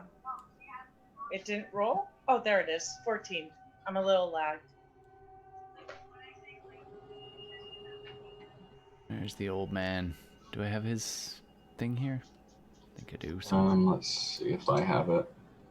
I do not have it. I think I have it somewhere. It's on you. I don't. I have to get that. One sec. Upload. So, this is a good time to remind you that Darcy does a lot of our art, and he is available if you like him to do some portraits. Right? Is that a thing you do? I'm just pimping you out. Sure, why not? DM me. Yeah. All right. Old man. Here we go. I did not want to drag and drop a file. One sec, guys. Sorry. Exciting Dungeons and Dragons and file architecture. You're doing that. When you say it's night, what does that seem like? It's a different environment entirely, right? Night. Like, why does it read as night time? It's dim, but it's not night. They don't have a sun, but they have lakes of fire and yeah. It's a thing. Okay. Because from your previous descriptions, I would not have guessed it was night. But also, I don't know what that would mean in this environment anyway. We were flashing through a lot of different stuff. For some reason, it does not want to upload this. All right, well, we'll just do the crippled old man for now. Sorry, folks. Here. There. That'll do. That'll do. Oh, and we have to shrink these down. Oh. Do this. Or you make them giants. Yeah. You come through the portal. You are 8 times your size. Eat me. Drink me. What? Alright, good enough. Okay. There we go. Sorry, folks. I'm just getting things sorted. So you pop out in an almost nighttime-ish sky, but there's flickering as though it's lit from underneath, and every once in a while you see swirling clouds part and a dull reddish glow. Archibald does appear a few seconds after you guys, but he does appear after you take in your surroundings. He kind of catches himself and stands tall, his cane clicking on the broken dirt and stones and cobblestones. Darmita, what was your roll like for your perception? 14? Okay. You definitely pick up that you are not in Kansas anymore. I think you had an idea of where you were headed, and so you take in that these buildings do not appear to be hellish, but they do appear damaged, some of them more than others. And assuming, it's probably not line of sight, never mind. As you can say they'd be able to see me. Probably not, yeah, just because of line of sight. Yeah, it's close, but... Almost, but not quite. Benkuhm's like, where are we? Calling out in a fairly loud voice. Philees, do a perception check for me. Alrighty, that's not my character sheet. Give me a different character sheet, thank you very much. Multi-class character, wow.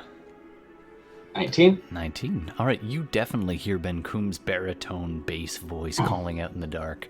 Oh, that feels funny. My toes, that tickled. Let me know if you see Philees's other shoe. They are, Philees, you can see them just barely on the edge of your vision.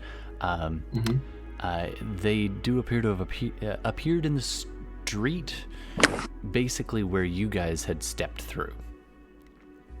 Right. Behind you, you can hear the Bone Devil calling out, "Fan out. Don't let them get away. They'll fetch a good price. Especially the young ones." The little kid, being held by the bearded devil, calls out and is like, "Don't stop. Don't wait for me." And then the bearded devil gives a nod to the Bone Devil, and the Bone Devil kind of cracks its neck and then calls out in the same voice as the little kid and goes, Mom, it's okay. They've gone." The Bone Devil stops and smiles at the little kid. All right, Philees, what do you do? So like previously I was trying to keep an eye on Fenris so that I can heal him if he goes down, because we don't know what was over there. And now I've lost sight of him, which is kind of... Well, he was pretty stealthy to begin with. It was almost like he was too stealthy. Right, yeah, no, we rolled perception and everything. I've lost sight of him. But now I've heard Benkuhm. Yeah. So I'm probably gonna try and see if I can get line of sight on them and wave them over. Sure. At the very least. All right, so I'll try and keep my mouth shut. If you double... Said, thank you for following 12 for 10 cents. Hey, thanks for the follow, 12 for 10 cents. We're playing some Dungeons & Dragons tonight, as you may have guessed by the 12 logos. for 10 cents. Thanks for following. So, Philees, if you do a double move, you could get pretty close, or you can do a single move and get to here-ish. I'm not trying to move towards them. I'm trying to be oh, okay, over here without actually talking. Right? Okay. I'm trying to be gesture at them and make myself, noticed. Okay, for sure. So I'm trying to move to where I have a better line of sight to them. Sure. Right? So you shift a little I'm bit not over. behind that corner of the building. Yeah. Right. So you shift over to where you get a good view of the rest of them. You see Darmita. You see Archibald kind of pop out of that wavy section of the sky behind him. You see the old man, and you see Benkuhm, and they're kind of looking around. All right, Fenris. Meanwhile, is there anything you want to do? While I'm waiting, I'm going to use my action to activate the Pearl of Power. Nice. And regain a 3rd level spell slot. All right. And I'm going to use, as my bonus action, a 3rd level spell slot and regain 3 sorcery points. Nice. Expander. All right. So you're focusing up in there, your wounds aching badly as you're tucked in these little shadows. But here you get a chance to hopefully stand up against those devils if it comes to that. All right. Just gearing up. Bela and Benkuhm and Archibald all spot Philees kind of motioning from the shadow, from the corner, doing this, and calling him over. The sky is very strange. Benkuhm can't help but look around, walk like this. And Archibald is muttering under his breath something like, "Oh, I don't think I thought this through." Yeah, I keep losing his voice. Sorry about that. Yeah, me too. All right. It's almost like we need Jay to come back. All right, so you guys can kind of get together if you want. What do you want to do there, Bela? I will quietly whisper to all of them to try to be as quiet as possible, i.e. stealth. And I will tell the old man to stay right behind me, like with his hand on my back, and I will start At that point, as you start out and you start moving towards Philees, and everybody's being quite stealthy, so you can roll stealth checks, but you see a winged figure come over the building where Philees was standing and perch on the top of a crumbling building right about there. Oops. It is you've seen these before. In fact, you've fought them. You've dropped several of them. This is a spined devil. Or barbed devil, rather. Spined? Spined, sorry. Spined, yeah. Barbed devils or something else. Yeah. It perches on the top of that building, looking around. Go ahead and roll your stealth checks. Bela already did. 17. Can I get rolls for Benkuhm, the old man, and Archie? I think you have Benkuhm's actual sheet, by the way, Todd. If you wanted to do that, but I can roll for Archie. Sure. I'll roll for the old man. Archie got 26. He got a 10 plus whatever. Okay. Let's add a 4 to that. 14. Hold on one sec. I just want to figure out how to... Roll as. Yeah, there should be a roll as if you want to do that. Can be controlled by Bela or Darcy as well. Oh, there sure. we go. That works. There. So now you can move Benkuhm as well. I'll do the same with Archie. I think I've already done the token. I thought you were giving us the sheet. Oh, okay. Did I get the sheet? You should have got the sheet too. I didn't get the sheet. I just got I have control of the token, not visibility of the sheet. Oh, I don't okay. control of it. I didn't check to see if I had control of it, to be fair. I do have control of the token movement. Maybe now? Yeah, I see him in the sheet. Fun with Roll20. Hey, we're learning. We're all learning about this, remote game stuff. Actually, it's been working okay. I'm pretty happy, and we got Gordon here with the camera. I'm excited to see your facial expressions. Benkuhm got a 20. He has a +5 to stealth. Who knew? Damn, that's a stealthy Goliath. He tucks right against that wall, moving like a freaking giant ninja.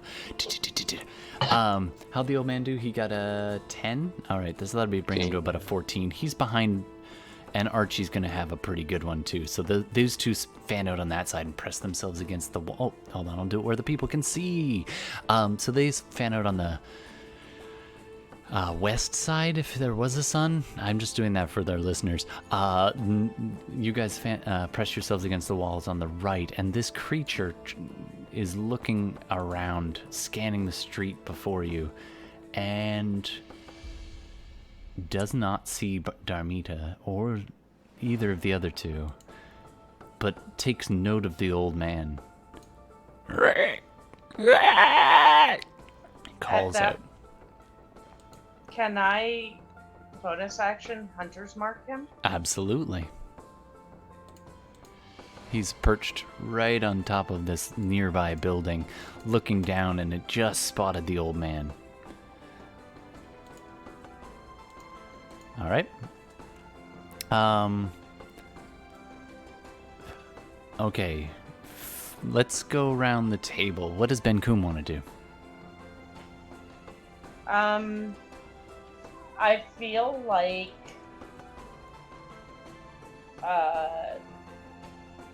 Benkuhm. What would Benkuhm do?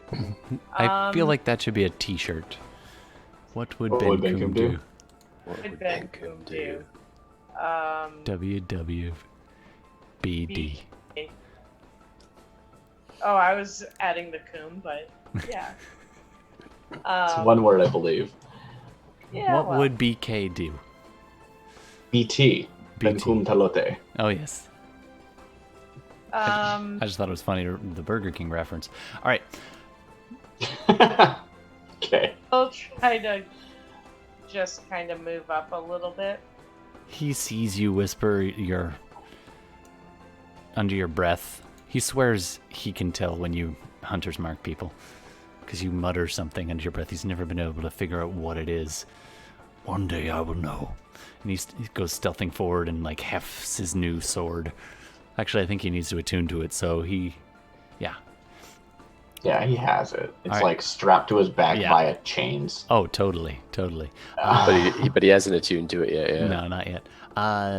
Okay, coming around. Philees, you see what's going on. You take it in a glance. You can see that this spine devil has definitely spotted the old man in the corner. Oh yeah, that would be weird seeing him. I don't know if you know the old man. I was thinking about that. My brain went to the spot where I was like, I've met that guy, and then I was like, nope, I'm thinking of the other old man. Again, I only have 4 voices. I don't think they have the same voice, actually. No. Weirdly enough. So that's weird. Do me a favor. Well, what was your perception check there, Darcy? 19? I did get a perception. That's true. I mean, it was my one for seeing Benkuhm. That's what the 19 was. Yeah. You also see something else. Not that long back. Yeah. You see another child. You see a little kid hiding in a nook of just a little gap in a building, just peering out, and you see an older hand dressed in some kind of commoner's dress reach out and grab that little kid in that corner and start pulling back. There seems to be a couple of commoners hiding in this building, and from your vantage point you can just make out the child, presumably the ones the captured boy was calling out to. Okay, I need to figure out my general assumption regarding like hell etiquette, right? We established previously that I had this passing thought of like, these creatures are lawful, they follow a code, you can like operate amongst them if you do what? Well, like how far can I push that? You had a nat 20, so you know a little bit about the hells. Basically, if you have an advantage or something to trade, if they can, they'll take it. But if they can't take it, they'll barter or trick. So so they will just be like, oh, I can kill you, and they'll just do it. Exactly. But if I need to prove that they can't kill me, right? Or like, okay, so it's about like, you do know one other thing with your nat 20. Yeah. Devils are almost fearless warriors on the material plane and other planes. Their sorties into the abyss are legendary in their it's called the Eternal War. Right. However, but here, if they die for real. Got it. In the hells, they're a little more cautious. So on their own home turf, they can be more prone. There's a reason people go to hell to make a deal with the devil. It evens the odds a little bit. Cool. That makes sense. If you play your cards right. Nice. All right. But it is home team advantage, as it were. All right. What do you want to do? I gestured for them to come over. Then I see that they sort of draw the attention of this spined devil. I think I'm gonna try and get eyes on Fenris again. Sure. Instead, so I'm gonna move back towards here-ish. Sort of see what I can do. I don't know if there's like. I assume these walls aren't perfect because it's like kind of a ruined village. Kind of right, and there's little windows here and there. You can kind of peer through. Yeah, and I sort of know the general whereabouts they went. Do me a favor, do another perception check to see if you can spot Fenris in his hidey hole, and I believe he rolled we're going back 21. A 21. Mm-hmm. See ya.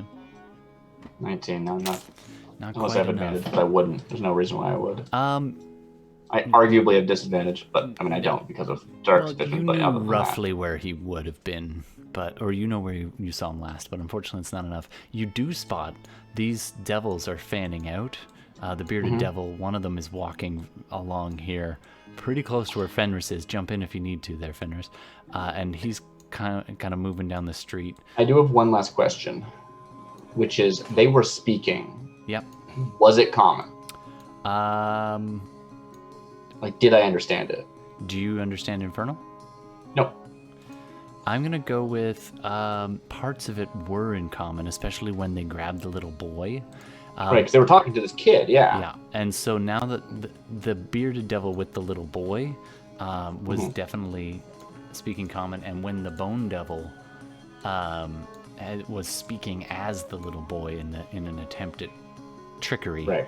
It was common. So you get the idea. They're looking for something, and they are keen to either kill or capture. Okay, so I will step out and I will say something along the lines of like, I am no child. I am just as much your equal as anyone else. Okay, if I hear this, I am going to, because I was waiting for them to fan out more, but I'm going to summon a Hound of Ill Omen.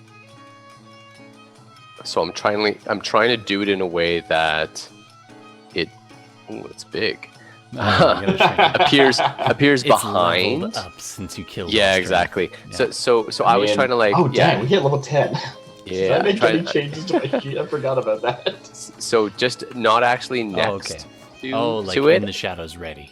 In the shadows, because I wanted to kind of almost use it as a way to distract as well. Absolutely. And I was just going to quietly summon it and let it go after him, and then make my move. Sure thing. All right. So you do that, and as you're doing this, you call forth on your companion, and the wolf-like Hound of Ill Omen steps out of the shadows nearby. You can sense its presence, and when you close your eyes, you can almost see through its eyes, just in fleeting bits.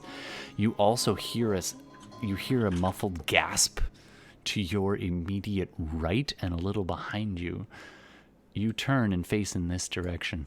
There's a hole in the walls between these two rooms of a building, and you see your almost perfect vision. You can see in the shadows a woman crouching low, grabbing a young child, a little girl, and holding her mouth, and she is hiding in this far down corner of the building down here, trying not to be noticed. And when the Bone Devil speaks out in this other voice, you can see her her resolve wavering. Maybe it is true. And she looks down at her other child, and then I don't think she sees you. No, she hasn't seen you. No. Okay. I remain quiet because I'm about to engage in combat. As soon as the Hound of Ill Omen. So I've summoned the Hound of Ill Omen. I'm going to roll initiative for it. Yep. All right. Speaking of which, we might as well roll some initiative. I think stuff is about to happen down. If we don't go to combat, that's fine. We can pop out again. So go ahead and make your rolls. Okay. I should write this down. See, I'm learning. Go DM.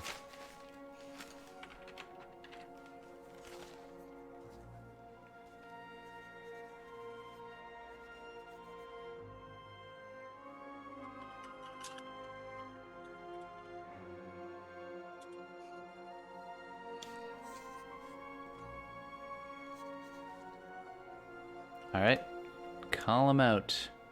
We don't have that many players. Hound is 16, Fenris is 5. Okay. How about you, Philees?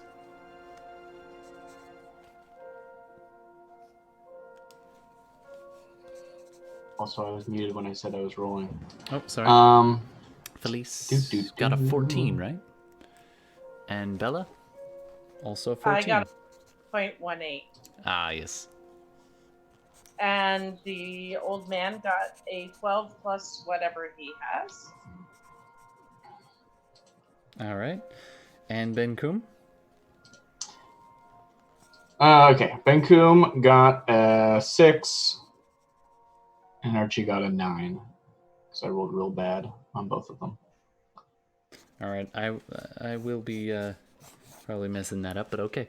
The Hound is ready and willing and able. Do you want to do anything? So the Hound goes up first. The Hound immediately lunges forth and attacks the bone devil. All right, make your rolls.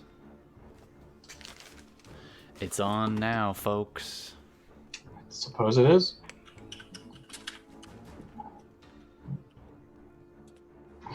I love that. I am not the child. Okay, first attack. Sorry, I think it's just one attack. So 11. Okay. That I believe misses. Okay. I need to find this. Hold on 1 second. Too many books. Yeah, no pack tactics here. No pack tactics here, but that's not the main point of No, it's Shadow Wolf. There we go. All right. Yeah, that missed. What did I get from leveling? I totally forgot about that.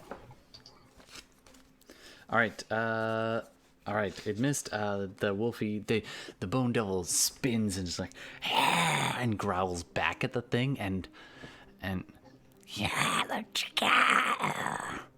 which you understand, Infernal, was you are not what I expect. You are not what I expected.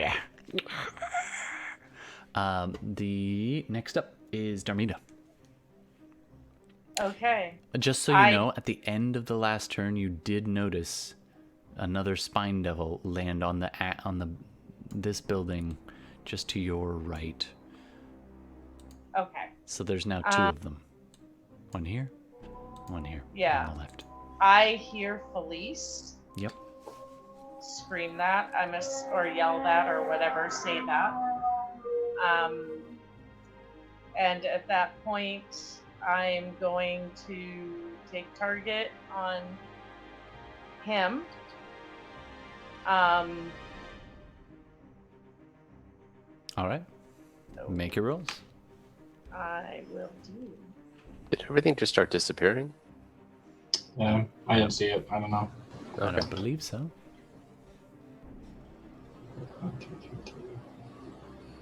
Oh, okay, so I don't get any additional spell slots except for the 5th. Good to know. Okay, so I don't really get anything that major. Good.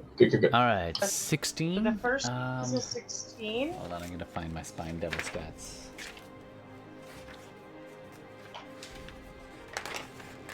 Come on. Can't be too far. They're super weak. They're dead. Yeah. They all died instantly. Yeah, you do kill them often, so it's probably not that tough. Spine devil, here we are. Page 78. So the first damage would be a 10. With my smart. Yep.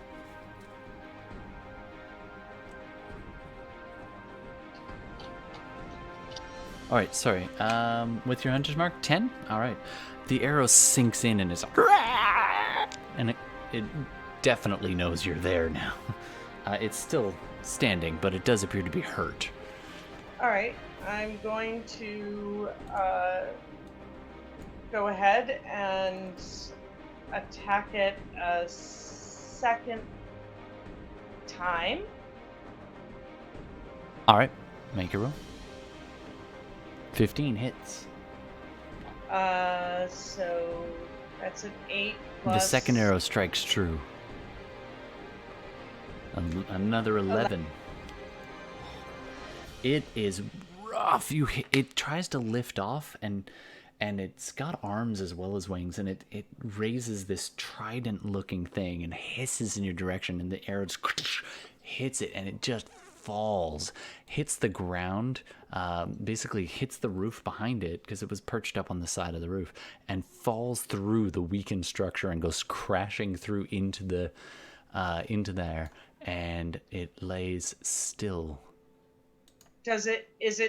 Can I tell if my hunter's mark, because my hunter's mark releases when it dies. Is it dead? It is dead. Okay.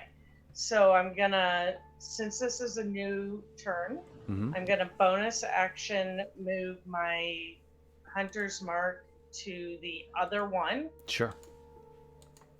And I rolled a 19 for my Dread Ambusher. Nice. Sure. Yep, that hits. As you just So I'm assuming that track hits. across. And it hits. Yep. Go ahead and roll your damage. So that's a 10 plus 13 plus a D8 for the Dread Ambusher. Sure.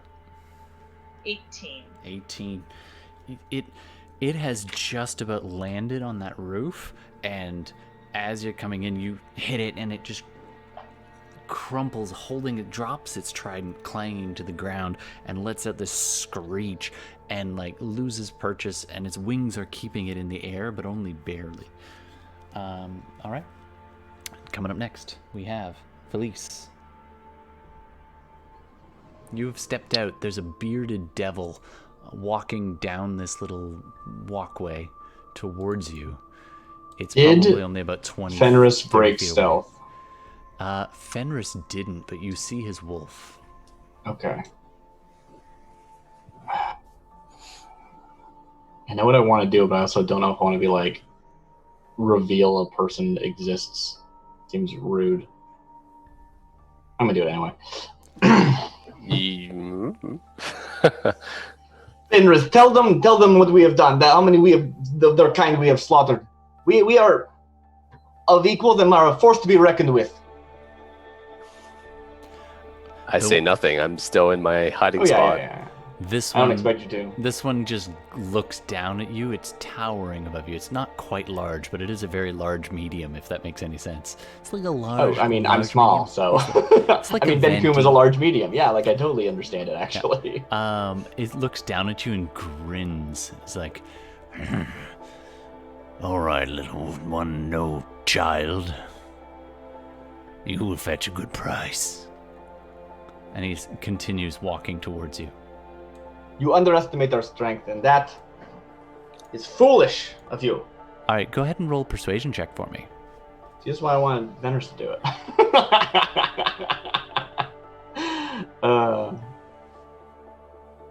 Check out my -1. What?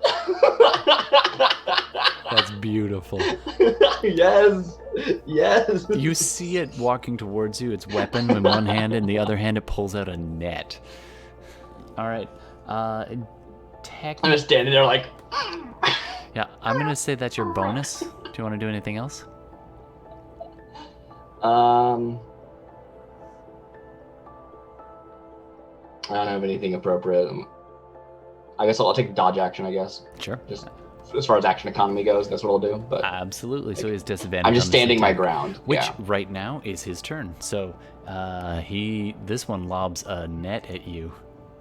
Mm-hmm. Oh, and because it is disadvantaged, that's going to miss you with a 5.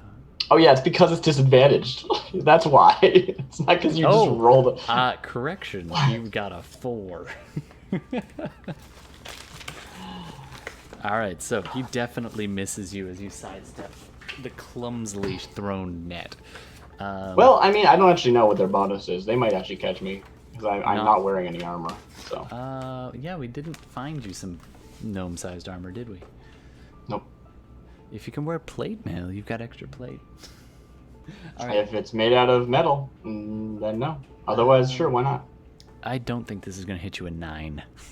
9 will not hit. All right, so you are That fine. is enough. Misses you. I don't have a negative dexterity. Misses you with its net as it tosses it.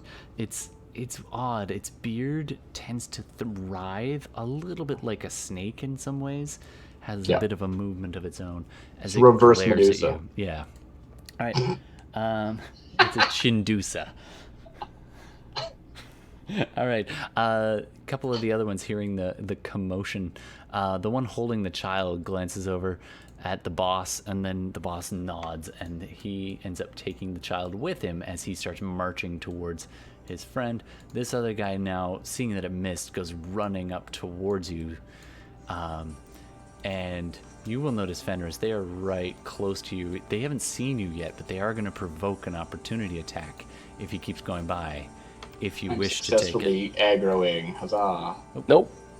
No? Okay. Yeah, I mean, you let them pass. So they continue past. The child just looks terrified, and almost the Bone Devil stays put, but the other flying ones circle out and around. I think there's 2 more out there somewhere. Yeah, there's one. Cool. And the other. You see this other one start flying across towards the commotion. All right. I think your druid friend's about to basically tank it. Okay. So, the Spine Devil does get it within range, so it's going to launch 2 of its spines at... Actually, it's going to launch them at Darmita.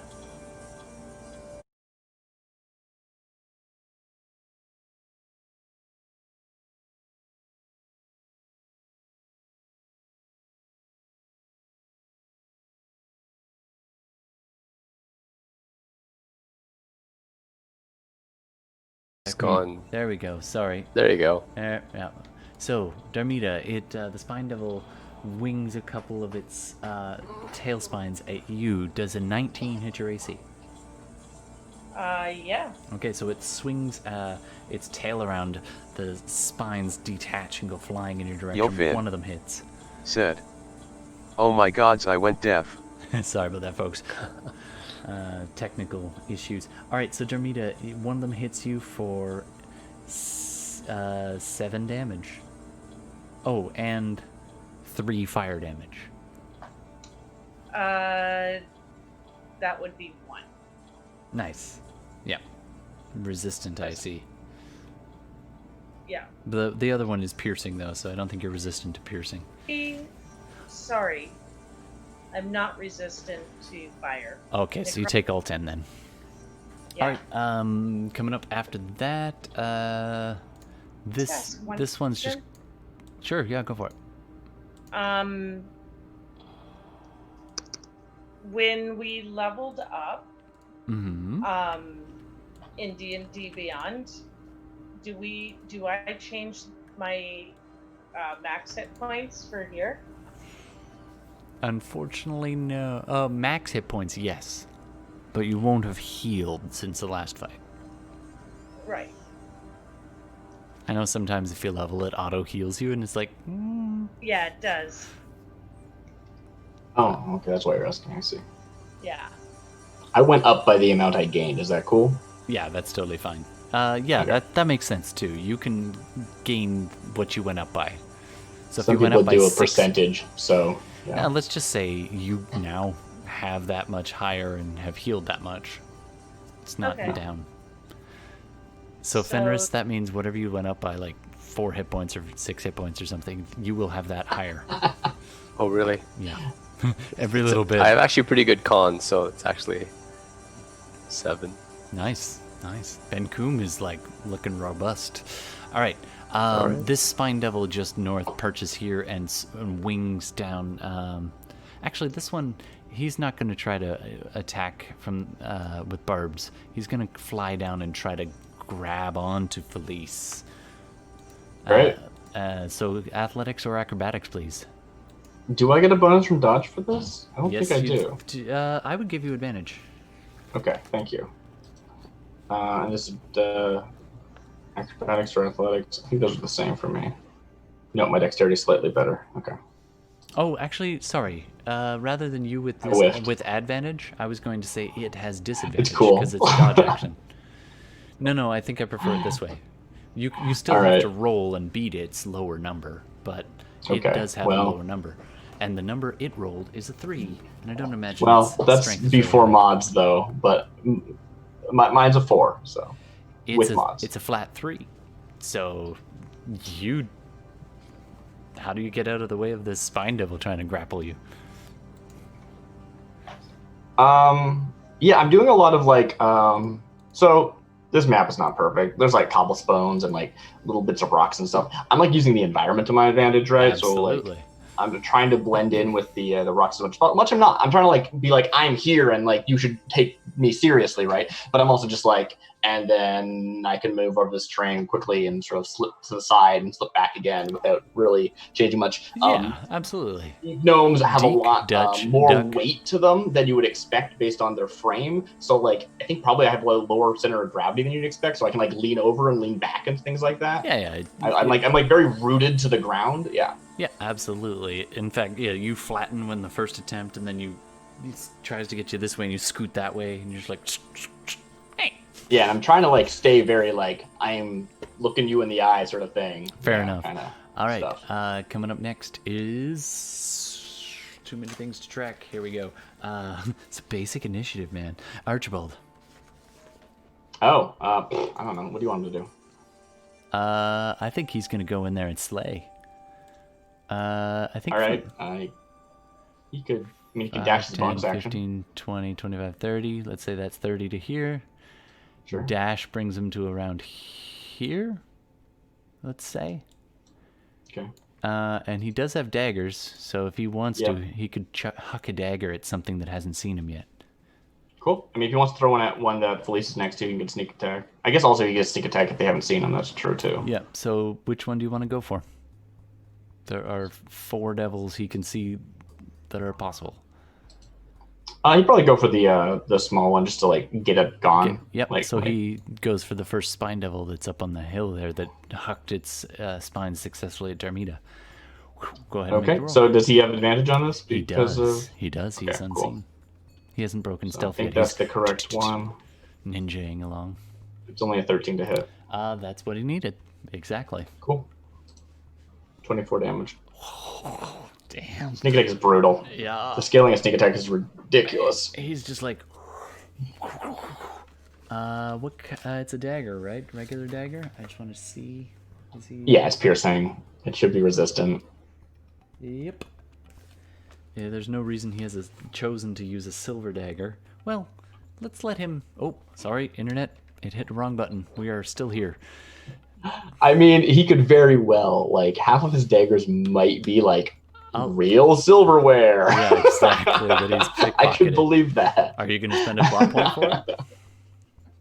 You only get 2 that's tonight. Fun. Yeah, sure. That's fun. All right. That's a fun one. All right. He just whips, like, a nice fancy, like, he took it from the house of the magistrate. And it's just a... Oh, yeah, exactly, right? Yeah, totally. Yeah. I think he did even narrate, like, taking, like, stuff, silverware and stuff. So he's like... Silverware is totally what you'd take. So he's just like, I'm going to do this.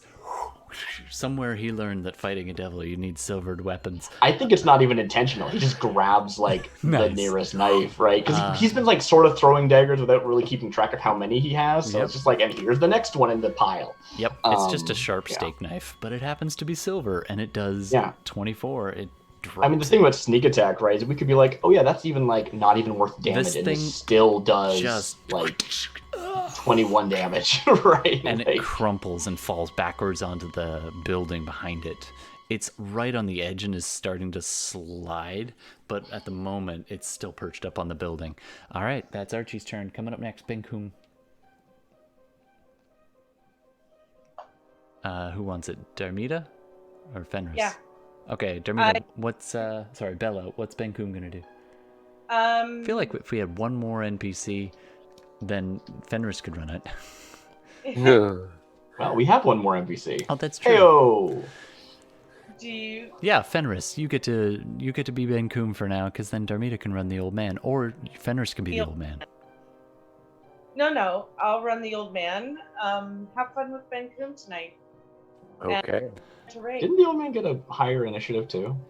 I didn't actually. Did I roll him? I rolled a 10. Oh, okay. Wait, let me just go back a little bit. The old man does have stats. Yeah, you rolled a 12, I believe. Yeah. Did I roll a 12?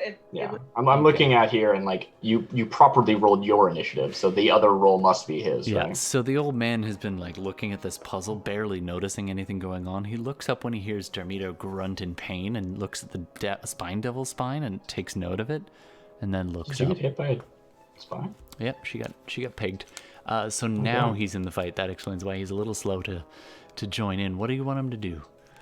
Well, I'm not even sure what he can do. That's good. He doesn't remember either. It's true. Yeah. What do you want to Just try to something. He is going to... Oh boy. It's hard to play a character you know nothing about. And he doesn't have any weapons. I mean, he's probably not going to fight, right? He's probably going to come up to you and say something silly. You could do that. I don't know. I mean... Darmita, like you're hurt! Let me take care of that. And he spits in your wound, and it feels better. Oddly enough, he steps forward, grasps the spine that's stuck in your leg, and he looks up at you and he's like, "This is going to hurt. But you have to get them out. You don't want them to fester. And if you get the ichor on you, you certainly have issues. We don't want you growing another head now, do we?" No. And then he goes and pulls the spine out of your leg. And you're like, no extra damage or anything. Actually, yeah, they're called spined devils. They are. Just 1 damage more as it. If you're gonna do that, he should make like a check to take it out properly. If you're gonna do that. Let's do that. All right, then I'll roll. Oh yeah, you roll. You roll a d20 for medicine check. 16. All right, it's halved on the withdrawal. So you're half half of one the rounds one? down. Nice. So as soon as he pulls it out, there's a gush of blood, and he somehow has this handkerchief that he stuffs around the wound and applies pressure. And you see him flip this spine around in his hand with almost practiced ease. Oh yes, that should do. He's now got effectively a dagger. And I'm just gonna smile at him, and then turn back to the fight. Nice. Spine. All right. What do you want to do now? Sorry, that was the old man. Did we? No, Benkuhm, Fenris. What's Benkuhm do? Right. So Benkuhm sees the one spine devil, but he also sees, I assume, the group of people running around. Yeah, he sees Philees and sees them swarming. Philees. So he's gonna, I can't control him, but he's gonna rush up near Archibald and say, and yell at them, and he is going to use his bonus action to rage, and he's gonna dash as close to them as possible. It's a 40-foot move, I believe. Yeah, he can get real close. So if you want to move him as far, like, I guess his action will be to dash. Sure. As close as possible. Bonus action, rage. So I think from where he is, he can get right up next to the one who's holding the child. Yep. Because that's more fun.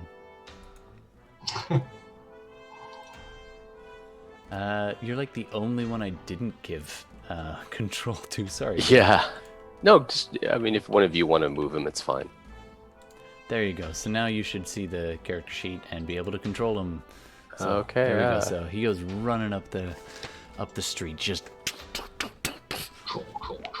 this massive Goliath charging in. Just gonna run up right there. Yep. Okay. And bonus action, rage, and just holler at all of them. Yep. Go.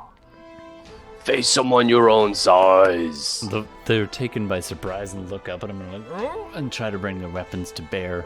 Philees, the tiny gnome, momentarily forgotten as this wall of beast, Goliath comes charging down the street at them. Okay, Fenris' turn. Mm-hmm. All right. So seeing the bone devil, Fenris, and Fenris is still quite hurt. But I feel like this shadowy power come in well in me, and I'm going to quicken Enervation and cast it at the Bone Devil. What does that do? I don't know if I know what does it look like. It's a tendril of inky darkness just reaches out from me and just lashes out at the Bone Devil. It's almost like an instinctive hunger that wells up within me, being so hurt as I am. A natural reaction to the situation that I'm in, and it's just gonna like try to attach to the Bone Devil. And so the Bone Devil needs to roll a dexterity saving throw at disadvantage, I guess. Disadvantage, yeah.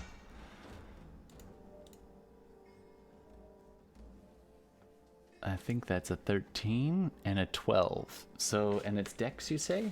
Yeah. Against a DC 17. That is a 15. That is a fail. So what All happens? right, read the spell. So, I mean, I know what it is, but let's assume people don't. The tendril of like inky darkness just latches onto the Bone Devil and immediately starts to pulse and drain life from it. Nice. And I can just feel the life force just transfer from the devil and sustain me and nourish me, healing my wounds. Along with this sensation that should be a good sensation, your mouth turns dry, your eyes burn, the scent of this place getting stuck in your nose and just ruining just the flavor of a heal. But you do get hit points back. How many do you get? I'm going to roll damage. Nice. And I get half of it back. Nice. So that's 25 damage, and I get 12 back. Nice. You draw your hands apart, and a gateway to the Shadowfell lashes open in front of you, and the tendril starts attaching and just draining this thing. It had been turned around to look at your hound, which was harassing its tail, and now this slashes it across the back, and it hisses and looks back at you. Its long, pointed fingers and bony protrusions just twisting. Its almost insect-like wings just kind of unfurling in pain, and it spins around and tries to get an idea of where you are in the darkness. It does reveal as it sees this tendril, it kind of grabs onto it and follows it back, and then sees you in the shadows there, and it's just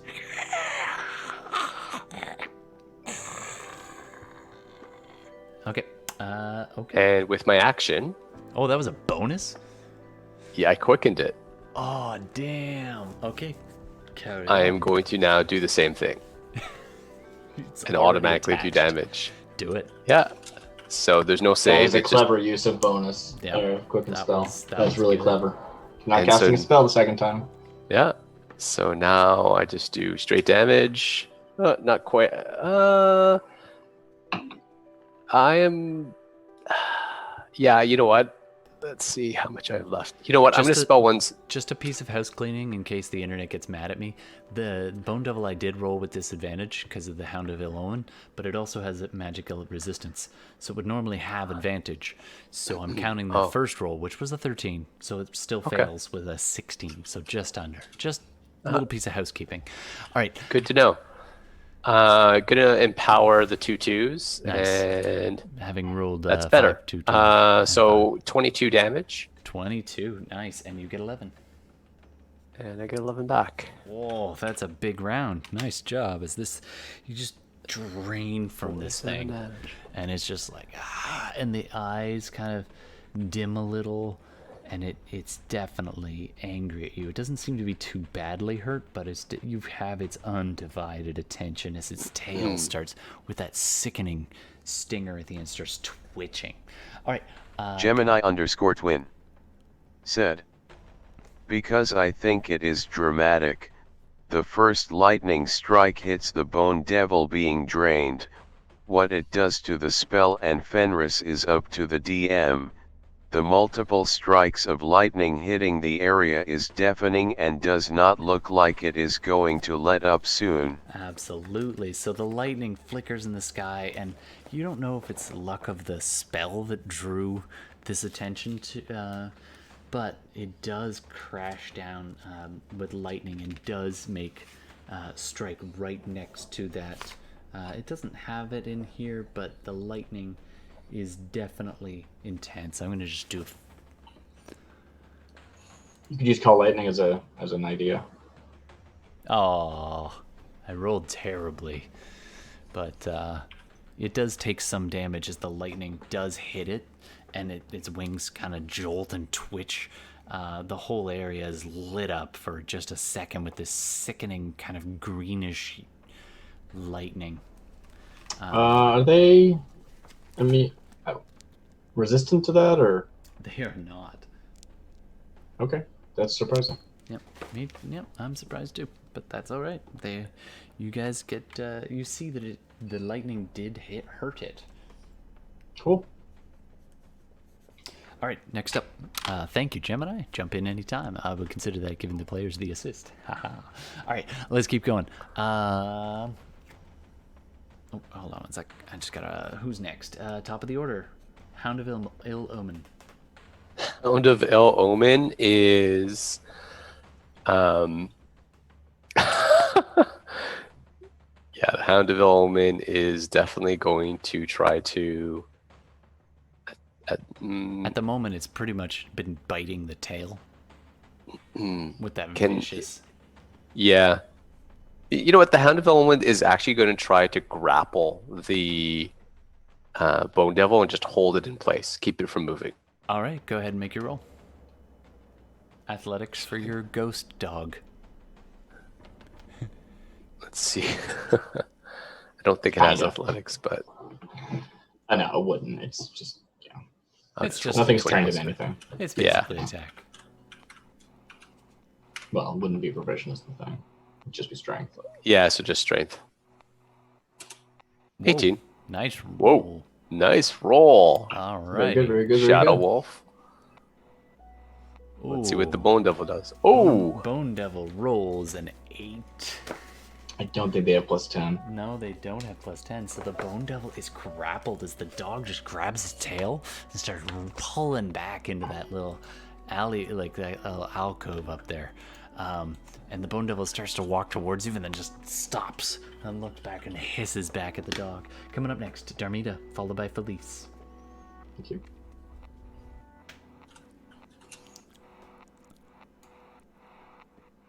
There is the Spine Devil still Can't hear perched. you yet.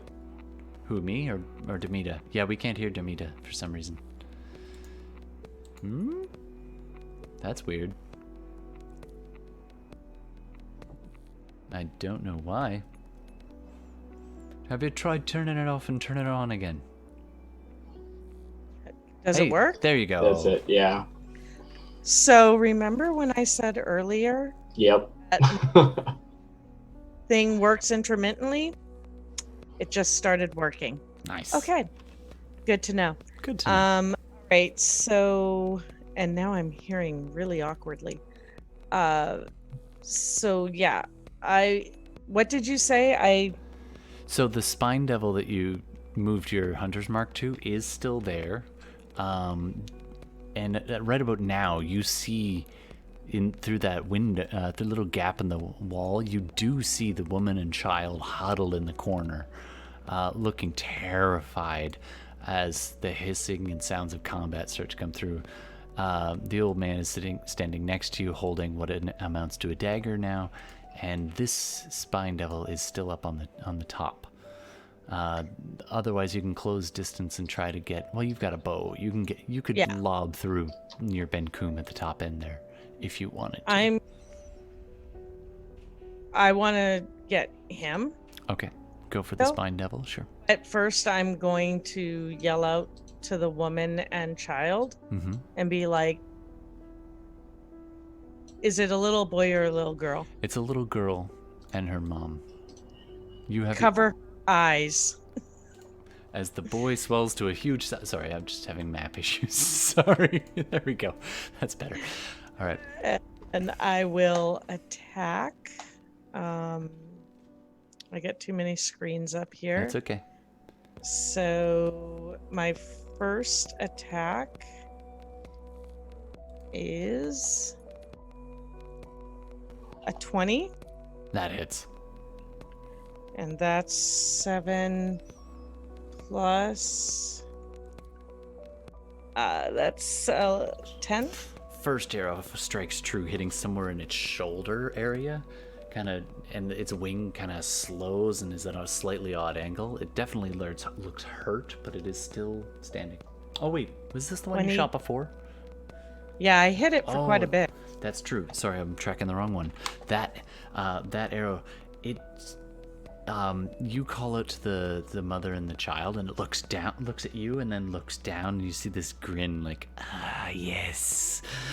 As it's looking down, trying to through this little gap in the ceiling, it can spot the woman and child now too, and then your arrow takes it in the side of the head. And Nice. It just falls, thump to the ground. The woman's eyes do the whole bug out thing, but she's got her hand clamped over the kid's mouth, and then she had covered its eyes at your call, and then is just, she's trying not to scream, and she looks up at you with this look of fear but appreciation. Okay. So I'm going to then move my hunter's mark to this one that Benkuhm fighting. Yep. And I checked, and it's within range. It's a longbow. Of course it's in range. No, I mean for my hunter's mark. Oh, nice. Perfect. Because it's got a distance on it. That's right. It's 90 feet, so I'm good. Nice. I love the idea that you smoke this one thing, and then you just don't even really, you just take a look and fire aimed high, so the arrow arcs. So Go ahead and make your roll. I did roll already. Damn, 22 hits. Yeah. So that's a 7 plus Big money. 6. All right, so that is 13 damage. And it's a magical weapon.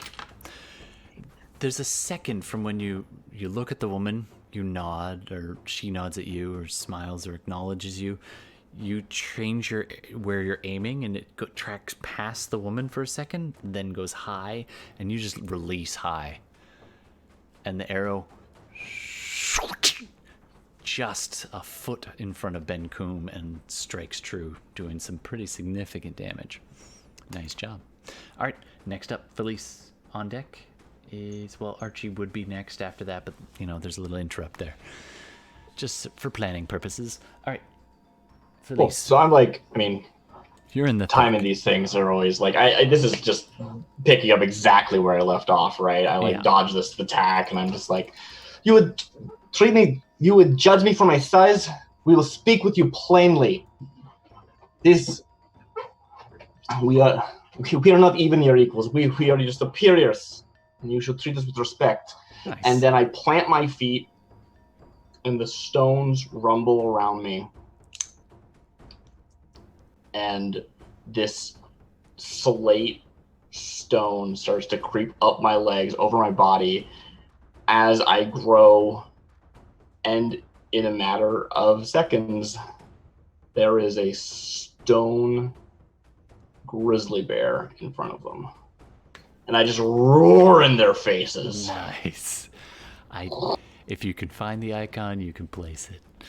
Nice. So you become a stone grizzly bear. That is so sick. All right, very cool, very cool. I'm just going to resize your icon to make it big. Just redrop it again. I guess it's like the correct size normally. It's true. Yeah. All right. They are surprised by this and take a step back. Was that a bonus or that's my full action? I'm not a druid. And did you need to do you have any bonus you want to do or move? If you can make another check, I will, like an intimidation or something. Sure, go for it. Make an intimidation check. I'm going to get another -1, but I'll make the check. I will say you just turned into a stone grizzly bear. I think this has advantage. All right, cool. Let's see what that does for me. Intimidation. Hey, I did roll a negative one. Oh. But you get to take the higher. I do. Which is a 10 for our listeners at home. All right. Very cool. Oh, by the way, Fenris, you did feel a general sense of tingling through this weird connection you have with this bone devil through the tentacle.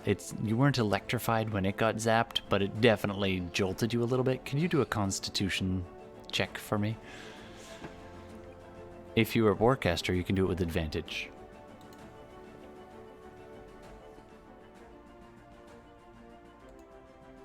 I forgot to take care of that earlier. Yeah, that seems like pretty reasonable. Todd? Yeah? I'm so sorry to interrupt. I also have to do a con check from when I got hit by Oh, yeah, that's true. Yep, go for it. I'm so sorry. I totally forgot about That's okay. Roll it up now. Okay. I succeeded, so Yeah, good. you're fine. Hunter's mark is still up. And so for my con check, did I get hit by something? It was the lightning bolt from when Gemini mentioned. Yeah, it's not damage, it's just forcing the save. Yeah. Oh, 24. Yeah, you're good. If anything, it's just tangy. It tastes good. Wow. Like extra flavor to my meal. Yeah, exactly. All right. It's almost like you're connected to some shadowy plane. All right, let's keep going. So, Philees, you have done your thing. All right, it's their turn. So, they freak out and start wailing on Philees.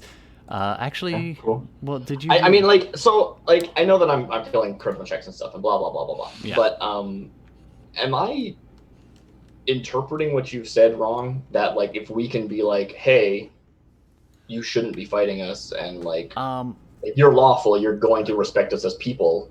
Like, is that not going to go through or not? I think one of them definitely. So I'm attempting to act on the knowledge you gave me, right? Yeah.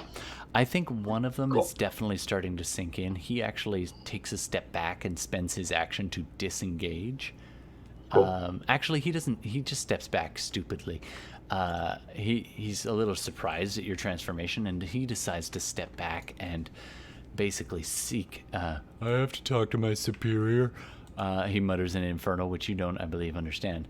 The one who was shot by Darmita is all in, and the flying one is either too stupid or too. So one of them does step back. If you want the attack of opportunity, it's yours. I will forgo that. Okay. I'm trying to, treat them like as a person, right? I'm not trying to. All right. I'm trying to prove that I could kill them, but I'm not going to. Yeah. Yeah. All right. The other two attack you. Great. Ooh, that's a nat 20 from the bearded devil. They'll probably just take me down because just nat 20s are always. That's what they do. Yeah. Well, let's see. He swings his glaive, drops the child because it's a two-handed weapon. Swings the glaive and slashes you for 12 slashing damage. Can you do a DC, a Constitution saving throw, please?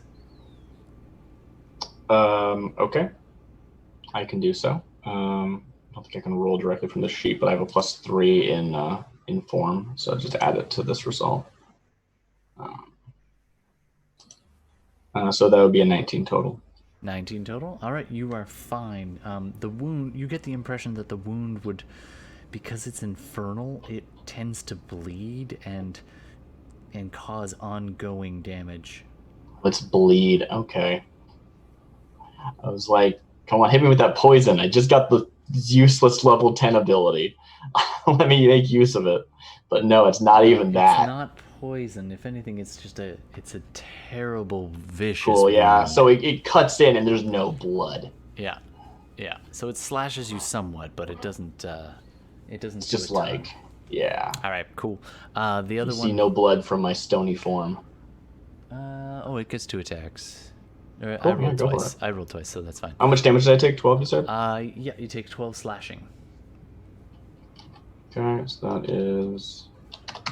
And you passed a save, so you don't have ongoing effects. Does a 18 hit your AC? It probably does, right? It does, yep. And a 7. He's low AC. A 7 will not. So the Spine Devil takes a swing at you with its kind of pole army looking thing. A trident, I believe I said. A pitchfork, if you will. And that's going to do 5 piercing. That's it. Okay. As it stabs at you and then tries to bite you and missed on the bite. All right, the little kid hits the ground and just looks at all of y'all and sees Benkuhm there and just darts behind Benkuhm, kind of... Yeah, just like behind his legs, totally. Yeah. As Benkuhm's just like, not today. All right. I've done that before. All right, Bone Devil. Oh, yeah, Bone Devil. Bone Devil is going to... Bone Devil is going to try to shake off the grapple. Actually, he's just going to full-on try to attack the dog that is holding him back. He just unleashes on the Hound of Ill Omen with 3 separate attacks. Okay, good. The 40 sounded terrifying. Yeah, 2 of the attacks definitely hit the Hound of Ill Omen. First, it attacks with a claw and then a sting, and the other claw missed. The middle claw missed. So it's going to take 10 slashing damage to the Hound of Ill Omen from the claw. Okay. And it's going to take 17 piercing damage from the stinger as it wrests its tail free and then stings down at it. The wings kind of steadying it, and it's going to take 22 points of poison damage. 22 points of poison damage. So what's the total damage? I think it said 17 slashing and 22 poison. So what is that? 17 slashing and 22, that's... 30... I understand mechanically why it's not 39? poison, but I feel like it should be poison. Sorry, so 22 and 17, that's 39 damage? Yeah. Total? Yep, total. Okay. And the Hound of Ill Omen needs to do a Constitution saving throw. Whew. Okay, con +2.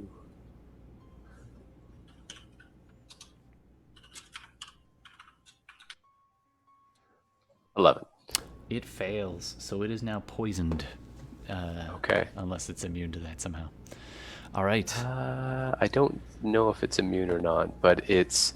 Thankfully, it had 5 temporary hit points. Otherwise, it would have been outright killed. Yeah. Because it's down to like... So this Bone Devil just unleashes on it in a fury. And, yep, that's it. Okay. Coming up next, it's the Bone Devil looks frustrated that this hound is still here. All right, next up, Archibald, followed by Benkuhm. Let's see. So where is he? He's right over there. Let's make a show. He'll saunter forward, click this sword, and just like hold it aloft above himself. He makes an appearance. Moving forward. Boop, boop, boop, boop, boop, boop, boop. I think that's probably his movement, probably something like that. Maybe he'll stand on this rock, actually. So Archibald ignites his brilliant sunblade. It's the light around the whole area is lit up for about 20 feet. Right. That takes a bonus action. There's probably a beat of reaction, and we can sort of see if anyone does. Yep. And then he'd probably just like jump at the nearest one. Like he has no reason to like take my tactic, right? No. He's just gonna start killing people. But like there is a show of the like igniting of it, and then he jumps in. And you say something like, "Sorry to cut in." Yeah, good. All right. So the closest one would be this one. So he'll close that, leap that if he needs to, and make his attack. Awesome. This is a Sunblade with sneak attack. 16. Yeah, plus... Oh, that's with the mods? Oh, yeah, that does hit, though, because it's the weaker of the devils. 24. He just dispatches this thing. Just a quick slash, and the whole thing just bisects. It, for a second, is like... And it does the whole sloth. It's like slaw in two. And all this. You get a free intimidation check. Goes pouring onto the ground, and the thing almost liquefies relatively quickly into ichor. It is just done. Yeah, he could. No, he's already spent his bonus, so I'm gonna say no on that one. But okay, I mean, actually, you know what? The one you've already intimidated sees this, and is just like the one who is already backing away from you, and just sees this and is like, and he just turns and books it off into this building up here. All right, next up is Benkuhm. Wouldn't it be the old man? Oh, right, old man. Sorry, I always forget him. In the second round, always forget him. Old man. I can't. So, can you just move him to the woman? Sure. Yeah, he can run up to her. He'll spend quite a while, and he'll walk up and give the box, like show the box. He crouches down next to the little girl, and he's like, "Do you like toys? Look, this one can unlock if you do this and then this and this." And he's trying to like calm her down a little bit. What else do you want him to do? I think he would try to just calm them down and just keep them safe. Yeah. All right, absolutely. He's definitely gonna marshal those two. All right, coming up after that is Benkuhm. Fenris. Benkuhm roars. Benkuhm roars and takes out his maul, and Great Weapon Mastery smashes against the remaining bearded devil. Yeah, he does. Make your rolls. I actually don't have his stats. Does someone else want to roll for him? His two attacks? Roll. Yeah, sure. I got the sheet. Just it'll be at -5 for Great Weapon Mastery. Well, Great Weapon Mastery's got a macro specifically for it. That should. First attack misses. First attack misses. He gets 2. Yeah. Do you want to do it again? Boop. 18. If he took he would have taken reckless. He's clearly I mean, I guess so, right? The macro only rolls with advantage. Yeah. I'm sure he'd be recklessing. So 18 hits. 18. I can guess what Trent would have wanted considering. He's sloshing. Okay, so he smashes. How dare you pick on little kids? 3 from rage and 19 from the attack. He rolled a 1 on one of these dice. That sucks. It is a magical weapon, so it is. It is a magical weapon, yeah. So 22 total. Deal. 22. Nice. Oh, he takes boom. A heavy hit. The devil sidesteps the first one, and the second one on the backswing just slams into it, knocking it back into this wall a little bit, and does. It is still standing, but it is looking rough. Yeah, he'll definitely feel that in the morning. All right, that is Benkuhm. Coming up next, Fenris. Unless Benkuhm wants to move. No, Benkuhm is... Well, you know what? No, Benkuhm is going to stay right put. Nice. Between the bearded devil and the child. All right, nice. Okay, Fenris is going to drink up some more life with his action. And that hound is still there. Damn. Barely holding on. So does 20 points of necrotic and heals 10. Nice. The bone devil is just...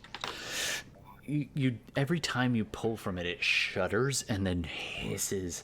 And it casts a look back at you in an infernal. It's like, your turn is next. Let's see about that. And I'm going to quicken blight. Yeah, you do. All right, go ahead and make straight con saving throw. Oh, right. Straight con. Straight con. Let's see what he does. A 2. Ooh. That is not going to end well for it. So that's the full deal. Go ahead and make a roll. So when I hear him say that, like, you're next, I'm going to respond and say, not today, ugly. The Bone Devil is immune to poison. I forgot to mention that. Good thing it's necrotic. Yeah, that's what I thought. So, yeah. All right. It is a heavy... It's almost like you breathe in its life and then send this down the same tendril. Giving and taking. And it just swarms it, like engulfs it and starts to kind of ash it. Yeah. So it's 8d8 necrotic. 34 more damage. Woof.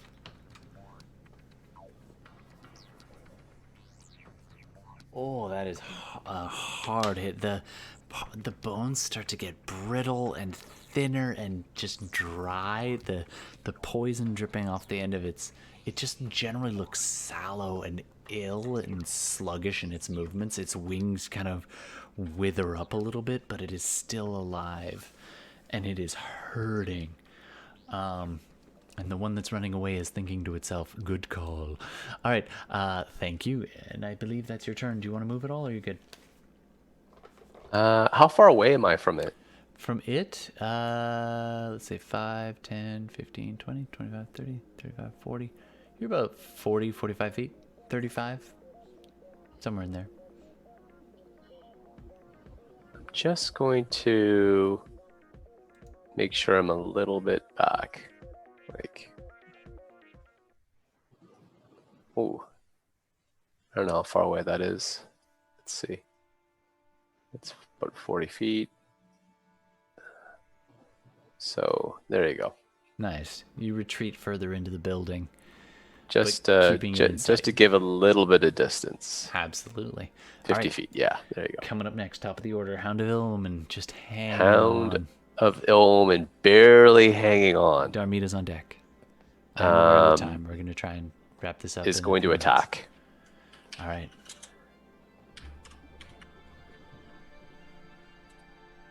Ooh, 23. That's a hit. That's a hit. These things are not easy. Now, attack to do damage or attack to grapple? Well, it's grappled and he's going to bite him. Oh, okay, cool. Right? So he maintains the grapple and he's just going to... I'm just going to just flavor change that. So he's bitten on. That's the grapple. So it's scratching away with those front paws. Yeah, sure, and the rear paws. It's just like trying to dig into this thing. Make your attack, your damage. Make it with the damage. Nice. 10.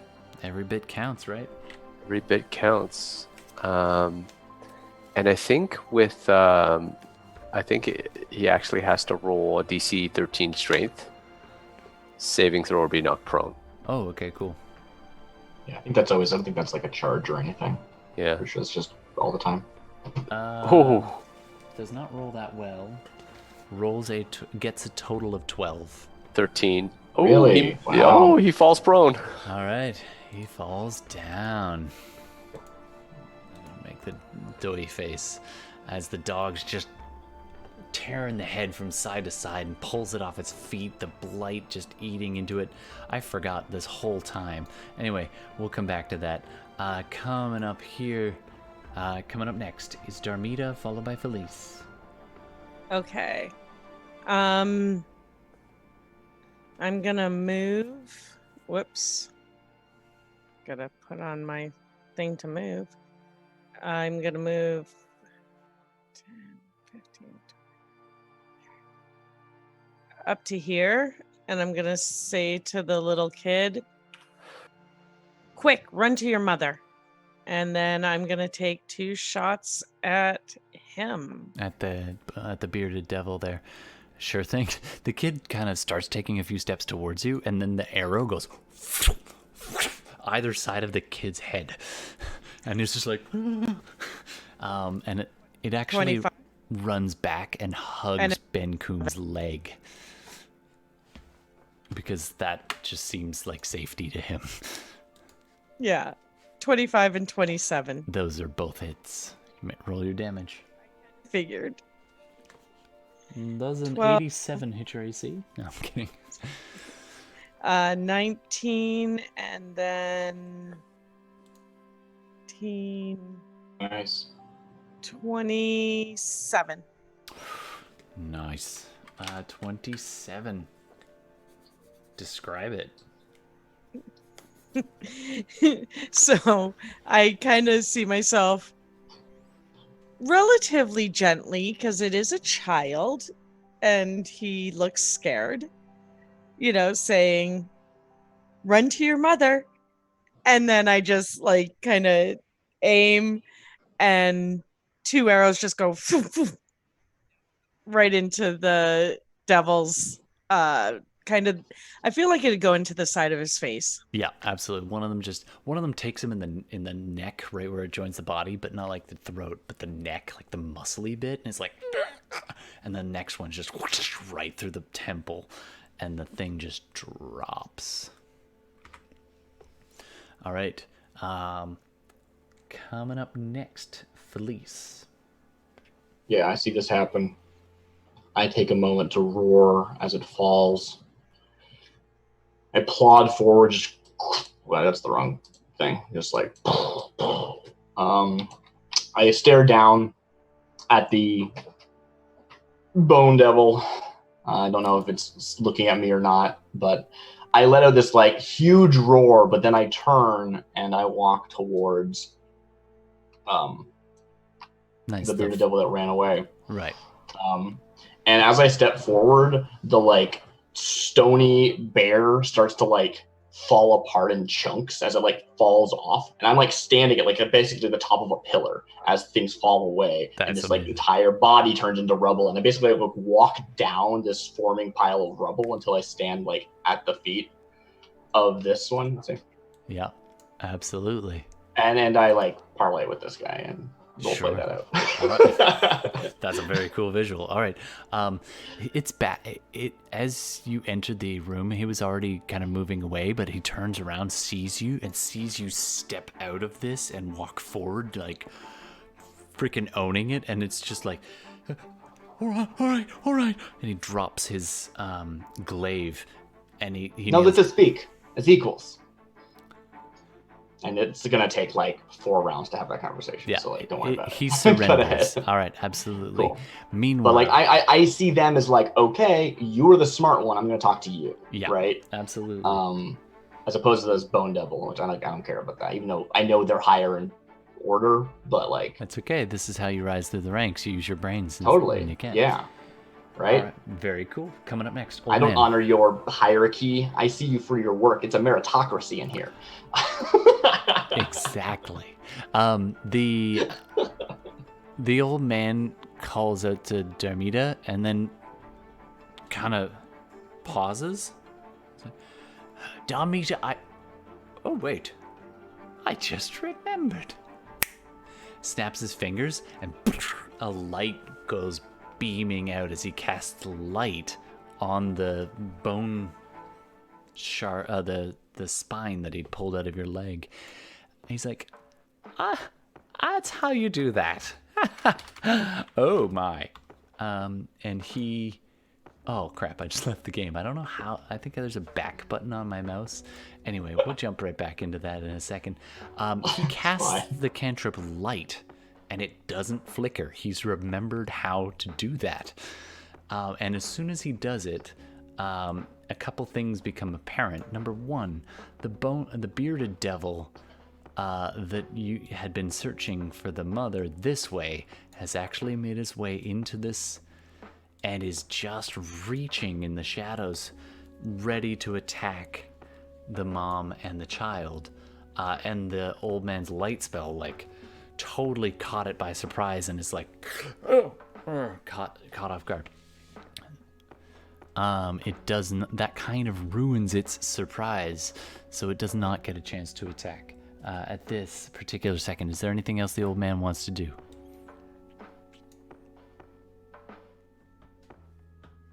Other than call out. You know what? He's gonna grab the kid and just push the kid behind him. I feel like he would call me. Oh yeah, and he calls out to you. All right, he's definitely drawn attention to you, and just imagine there's a 20-foot light beaming around him. All right, coming up next, it's their turn. This one, Bearded Devil's like, all right, and takes a swing at Mommy Dearest. What's with me and moms? First swing, the glaive comes slamming down, and the mother sidesteps it. And the second one, however, catches her on the side as it slashes upwards, doing quite a bit of damage. 10 slashing and a lot. She is rough. She gets badly injured. She hits the turf, bleeding badly. And this Bone Devil is grinning. Bearded Devil is just grinning and looks at the old man intimidatingly. All right, coming up next, Bone Devil. And I mean Bone Devil this time. More like Boned Devil, am I right? Yeah. Oh, you must be so pissed. Oh, he is super pissed. He's going to go at... he's got multiple attacks, so he's going to do... one at the dog, at the Hound of Ill Omen. At disadvantage? Alright, he's prone, isn't he? And he can't stand up because he's being held down by that dog. Yeah. So the first attack misses. He's going to unload back on the dog again because that seems to be the main issue. Oh man, couldn't buy a hit. So 5 doesn't do anything, and a 19 definitely hits. So on that... Sorry, is the 5 and the 19 so the at first disadvantage? Disadvantage, yeah. Oh, I'm sorry. Yeah, I keep forgetting. They're all at disadvantage. Yep. So I'll do it. Second one. Okay, so the first one really misses, and the last one I'll do those. Oh, with a 19 and a 20 for the very last hit. Yeah. Last one hits. That's good. Yeah. Not a crit though. So that's going to be 17 piercing. Plus 17. Did you re-roll the singles? Okay. Yeah. The first one I didn't do twice, so that first one was Anyway. Right, I just assumed it was the 2 and the 5, and then the 19. Yeah, the 2 and the 5, the 19 and the 1, and then the last one he hits. Yeah, the first 2 miss, and the last one you can't argue with the 19 and 20. Yeah, Hound only had 3 attacks. I forgot. The Hound is probably gone. Yeah, Hound only had 3 hit points left. It howled and just disappears into smoke. The Bone Devil stands and looks back at the black tendril leading into the building, into the shadows, and it marches forward. Why? I feel like everything I was told was a lie about the behavior of them on the 9 hells. Doesn't mean maybe we're not in hell. Oh, it doesn't mean they don't get angry. It doesn't mean they don't. Oh, sure, yeah. Is that all he moves? He doesn't move any further? He spent half his move cutting up, so he can only really get to the here, and he calls in an infernal is saying to Fenris, come out, wherever you are. I will capture you and sell you in the market for premium. That's it. Okay. All right, up next. Okay. That is now Archibald. Is it? Okay. Let's see what distance we got. We can't really get there. Oh wait, no, he can dash as a bonus action. So yeah, he can get there. He can get base to base with this Bone Devil. Now this time I'm gonna say, mind if I cut in? That makes way more sense. All right, make your rolls. This time it works because I'm interrupting. You see how? All right. Where's my Archie's attack? All right. That's the wrong one. That's the right one. Since that dog is gone. Well, actually, it wouldn't matter anyway. Never mind. All right, that definitely hits. 16. No advantage, yeah. No advantage. Oh, no advantage. Yeah. Let me check. No. Yeah, check his AC. It could be close. Yeah, it's the AC 19. I wouldn't expect The it, first yeah. cut, the bone devil just dances to the side ever so slightly. Its eyes kind of grimacing in the brilliant sunlight, and it hisses at Archibald. Up next, Benkuhm. Benkuhm says, "Stay here, little one. You'll be safe. I'll be back." Pats him on the head. And he's just gonna dash over. I don't think he can. Yeah, I don't think he can roll, but he's gonna roar and basically continue his raging and say, "No, you can't take Fenris." You know what? I'm gonna say he goes to here. Yeah. And uses his chains. Does that? Yeah, makes okay. sense. Because he that can makes move sense. 40, so get it within Yeah. Okay. range. He can move 40 then. So. And just literally whipping over, and Archibald like stabs and ducks low as the chain just goes whoosh, just over his head. 24. Okay. That hits. All right. 2d6. Yep, you got it. 16 damage. Nice. I don't know if the weapon is magical. I guess it is because It it's is. a crazy magic chain. So it should be. Okay. This Oh, guy's this probably getting really is low. Hurting. The chains start taking chunks of bone off of it. The thing is rattled. It looks up at you guys and just hisses in rage. All right, next up is Fenris. Fenris. Finish him. So Fenris. Yeah. Basically, I'm like, yum yum yum yum yum. Yeah. Does Not another. too I'm gonna rough a use my roll. last sorcery point. All right. To I like re-roll it. 3 of those dice and keep the 8. Nice. 3 of them. All right. You're not going to take that 4? All right. Oh. One of them gives you no joy. 2 of them so give you 8. no joy. But Yeah, 18 points. 18 points. That'll That's do it. probably. That did it. That does it? That Nice. does it as you Go. just So I walk up to him. Yeah. I walk up into him as I'm siphoning his life, and I just say,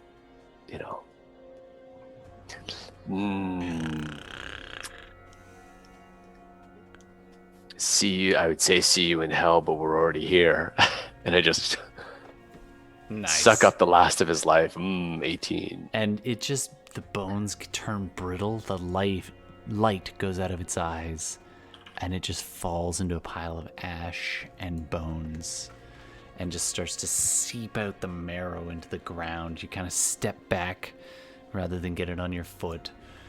The rest of you take a second and take it in. There is 2 bone devils. One has given up, and there's another one back in this corner. Coming up next.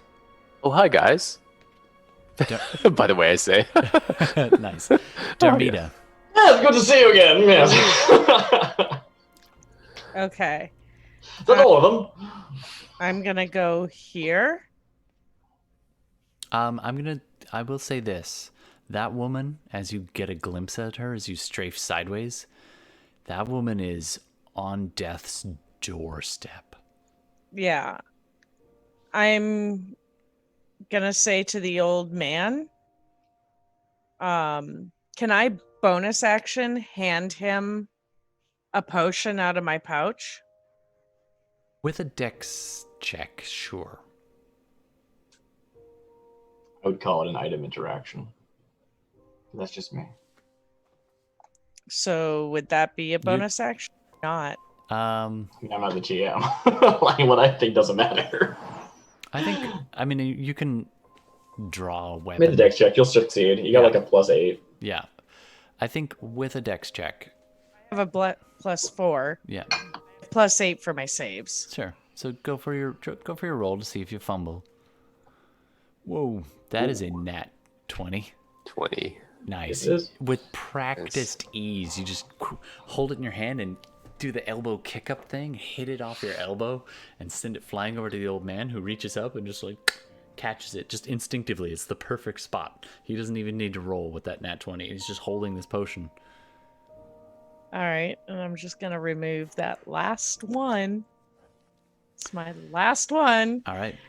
So, ruling, was that a bonus action? That was a bonus. That was a bonus action. Okay. So, because that does matter, whether it's an interaction or a bonus. Sure. I can't quite get on this, map the right way. If you hold Alt. Yeah, the grid's the wrong size. So There. You want to be there? Yeah. And I'm going to attack him, but I will not have my Hunter's mark. hunter's mark. Nope, just straight. Yeah, it's just a straight roll. it'll be fine. Which hopefully... Whoa. Oh no, that's the dex check I was seeing from before. I was like, that's another Number nat 20. 20. Just the whole That- game. I don't understand what's Why going do on. you only have a +4? You normally have +10. Yeah. No, I'm just... I usually have to switch my windows. That's fair. First is a 18, That hits. and the second is a 12. Ooh, that one misses. So that's an 8 damage. Oh, yep. It's yeah, that it hurts it, but it is pretty fresh to the fight, so. Yeah. All right. That's your turn. Coming up next, Philees. You are standing in front of this other bearded devil that has surrendered. It's like, I can see. I'm gonna have to remember this voice. We hash out the details. We don't need to roleplay this out. We are limited on time. That's just fair. move on. Yep. Yeah, Okay. yeah. I spend my time talking to this person. Yeah. All right. The old man. I mean, as far as I'm concerned, the fight is over. Like I realize that mechanically there's this one bearded devil here, but I think we can just wrap up and say we win. Yeah. Like, am I wrong? Well, thinking let's that? just make it happen here. We'll figure it out. I got an idea. So the Okay, old man sure. ducks forward with deft 'Cause fingers it's one. and pours the potion into the woman who lies dying at Darmita's feet. She gasps and just comes to. All right, that's his turn to administer a potion. Next up. Sorry, for movement, can he pull her? He That can't would give him- grab her as well. Okay. Yeah, unfortunately. Which Alright. is a bit silly. I would think he could, but anyway, I can't be too bendy-wendy with the rules. All right. Yeah. Coming up next, Archibald, then Benkuhm. You hear the shouts of battle. Benkuhm can actually see the light through the building all the way down this whole side. You can actually just see the light spell that the old man has cast. But that's cool. I like that. So Yeah. Benkuhm's gonna rush over and Do the old 40 he's- feet and chain thing. yeah, basically. All right, make your attack. One wants to roll. Oh, sure. Yeah, I'll find the sheet. I got 3 sheets And open. Archibald is going next as well, so we might as well resolve that too. Or actually, technically, Archie's first. Oh yeah. Gemini_twin said, roll to avoid a pack of hell wasps from grabbing you. No kidding. I'm kidding. Laughing face. Archibald actually hears crying. Somewhere down here. 25 damage. Wait, I hit Great Maul. Sorry. I That's was thinking alright. that they It's got pretty in much the range same. to do it. Yeah, it's pretty It's much really the same. not. It's pretty different, but Oh, yeah. I think that they actually probably could have got that distance. Well, 13 it definitely hits for AC, so don't sweat that. And Yeah, sure. The to hit is basically to hit would be even higher because he's not allowed to take Great Weapon on the chain. that's true. So it should we can just cut the damage by 10 if you want to do it that way. So it'd be 15 instead of 25. Okay. Yeah, because he's not allowed to take Great Weapon Master on the chain. Yep, let's do that. All right. The devil is surprised at this Goliath crashing through the remains of the wall. Archibald hears crying from down this pathway over here. Mm-hmm. He's about to go after the devil, and then he's like, "What is that?" and takes his defender stance and goes walking over towards it, expecting some kind of trickery or devilry. He turns this corner, and there's that child who had been huddled behind Benkuhm, kind of grimacing in the sunlight. Then Archibald says, "Well, all right, come on." Extends a hand, and the child goes running up, takes his hand, and moves with him now. Have some vitamin D. Do you good. Nice. All right, coming up next is Fenris. Have you seen the people here? They're clearly deficient. Okay, seeing what's happening. Oh, we're over time. I'm sorry, Darmy. I'm sorry, Bela. I'm just like, we won. We don't need to play this out. Yeah, I'm just gonna. Do you want to? I'm just gonna walk over there. Yeah. Okay. And get him with insight. And unleash. Or yeah, like I'm just gonna use I'm gonna use a frostbite. Nice. Okay, between your frostbite and everybody piled in there, would you rather kill this barb devil or take it prisoner? Oh, I am just gonna kill it. I think we have no reason to think we should take them prisoner. Yeah, right? like the only at this person acting time, on that is Philees, yeah. and she hasn't really shared that information because we were Exactly. hiding at the time. But to be fair, she took one prisoner already, so you guys can go ahead and off this thing. So there's it does a con saving throw. As it looks at all of you and is like, for the honor of Fenris. And he goes running at the biggest target, and you guys just slash him down. I think he gets one shot off at Benkuhm on his turn, but basically you guys just melt him down. Arrows, swinging hammers and chains. You're doing a frostbite. And the old man is like, bloop, and the light lights up again. He's like, ooh, I remembered. This flicker of light in the darkness.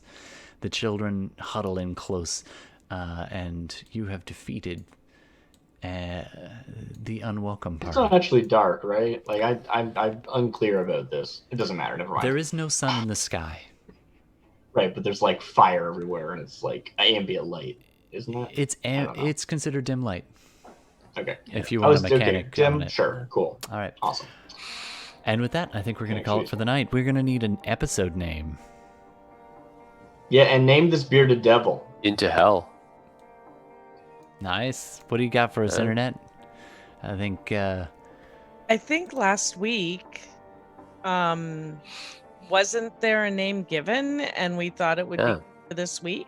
Oh, that's right. I'd have to check exactly what it was, but it was something like into the something chaos. Like descent into Avernus, something like that. No, it's the chaos. Something about the chaos. Gateway to chaos. Something like that. All right, guys, you are in hell, and next time we'll figure out where and what's going on. You've got your prisoner and this small group of people huddled around you. Why did you move me? Oh, sorry. I just wanted the closing shot with everybody all huddled in a building. A devil is a prisoner, and a woman He's and not her a 2 prisoner. children. We're talking. Oh. GMs are just as bad as players. What? All right. They're all blood hungry. We're wrapping up. So, any parting words? That was fun. I drink your milkshake. I drink it up. You really did drink that milkshake of that. Oh yeah, I'm almost back up to full. I'm like, so much better now. Who needs healing spells when I can just siphon it from my enemies? Nice. Yeah. I was beefy. I will take this opportunity just for next game to heal myself with a couple of 2nd level cure wounds. All right. And with that, we're going to pause, come back and meet the group again as you've descended into hell. Come on, we all knew you guys were going to end up in hell with some of these decisions. I just didn't think it would happen, quite yet. All right, thanks very much, Internet. If you have suggestions for the episode name, otherwise we'll just go with the previous. And thanks for watching. And join us again next week for Tuesday. Hit that follow button. If you're feeling generous, hit the subscribe. Don't forget to... thanks for the recent follow to 12 for 10 cents. And, of course, for Gemini and Yaofen and Grimdor all chiming in. We are SideQuests Live. Thanks, everybody. And with that, I think we'll just say goodnight. It's getting late. We'll find out what happens next time. Where's my buttons? I need the buttons. I need these buttons. All right. Thanks very much. We're going to go here. There we go. Climactic ending, I know. Dun, dun, dun. Now move me back. For all I know, everyone's going to show up and kill this guy. It's true. No. You got one. You got one.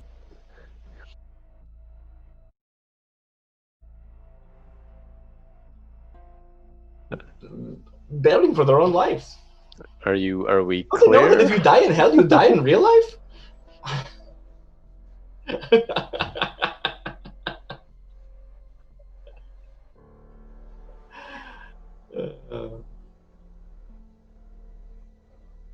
I can pay in my own way, if you wish. Gemini I'm _twin having this conversation. said, I just banter fade out. episode suggestion. Well, at least it ain't cold. Nice. I like it. All right. Well, thanks very much, everybody. We're going. Good night. Take care of yourselves. Night, everybody. Hey, thanks. See ya, Bela. Here next week? I think so. I'm going to have to check on Gemini that schedule. _twin Okay. said, Okay. y'all have a good night. Have a good night Cheers. there, Gemini. Take care of Smiley yourself. face. And everybody else, thanks for coming by, and we'll see you guys in about a week. Watch on Instagram and Twitter. If there's any change, I'll tweet it out. But we hope to play every Tuesday. All right. Good night, for realsy. Darmita has to go to bed. I do. Bela, First, I have to take the dogs out. of course.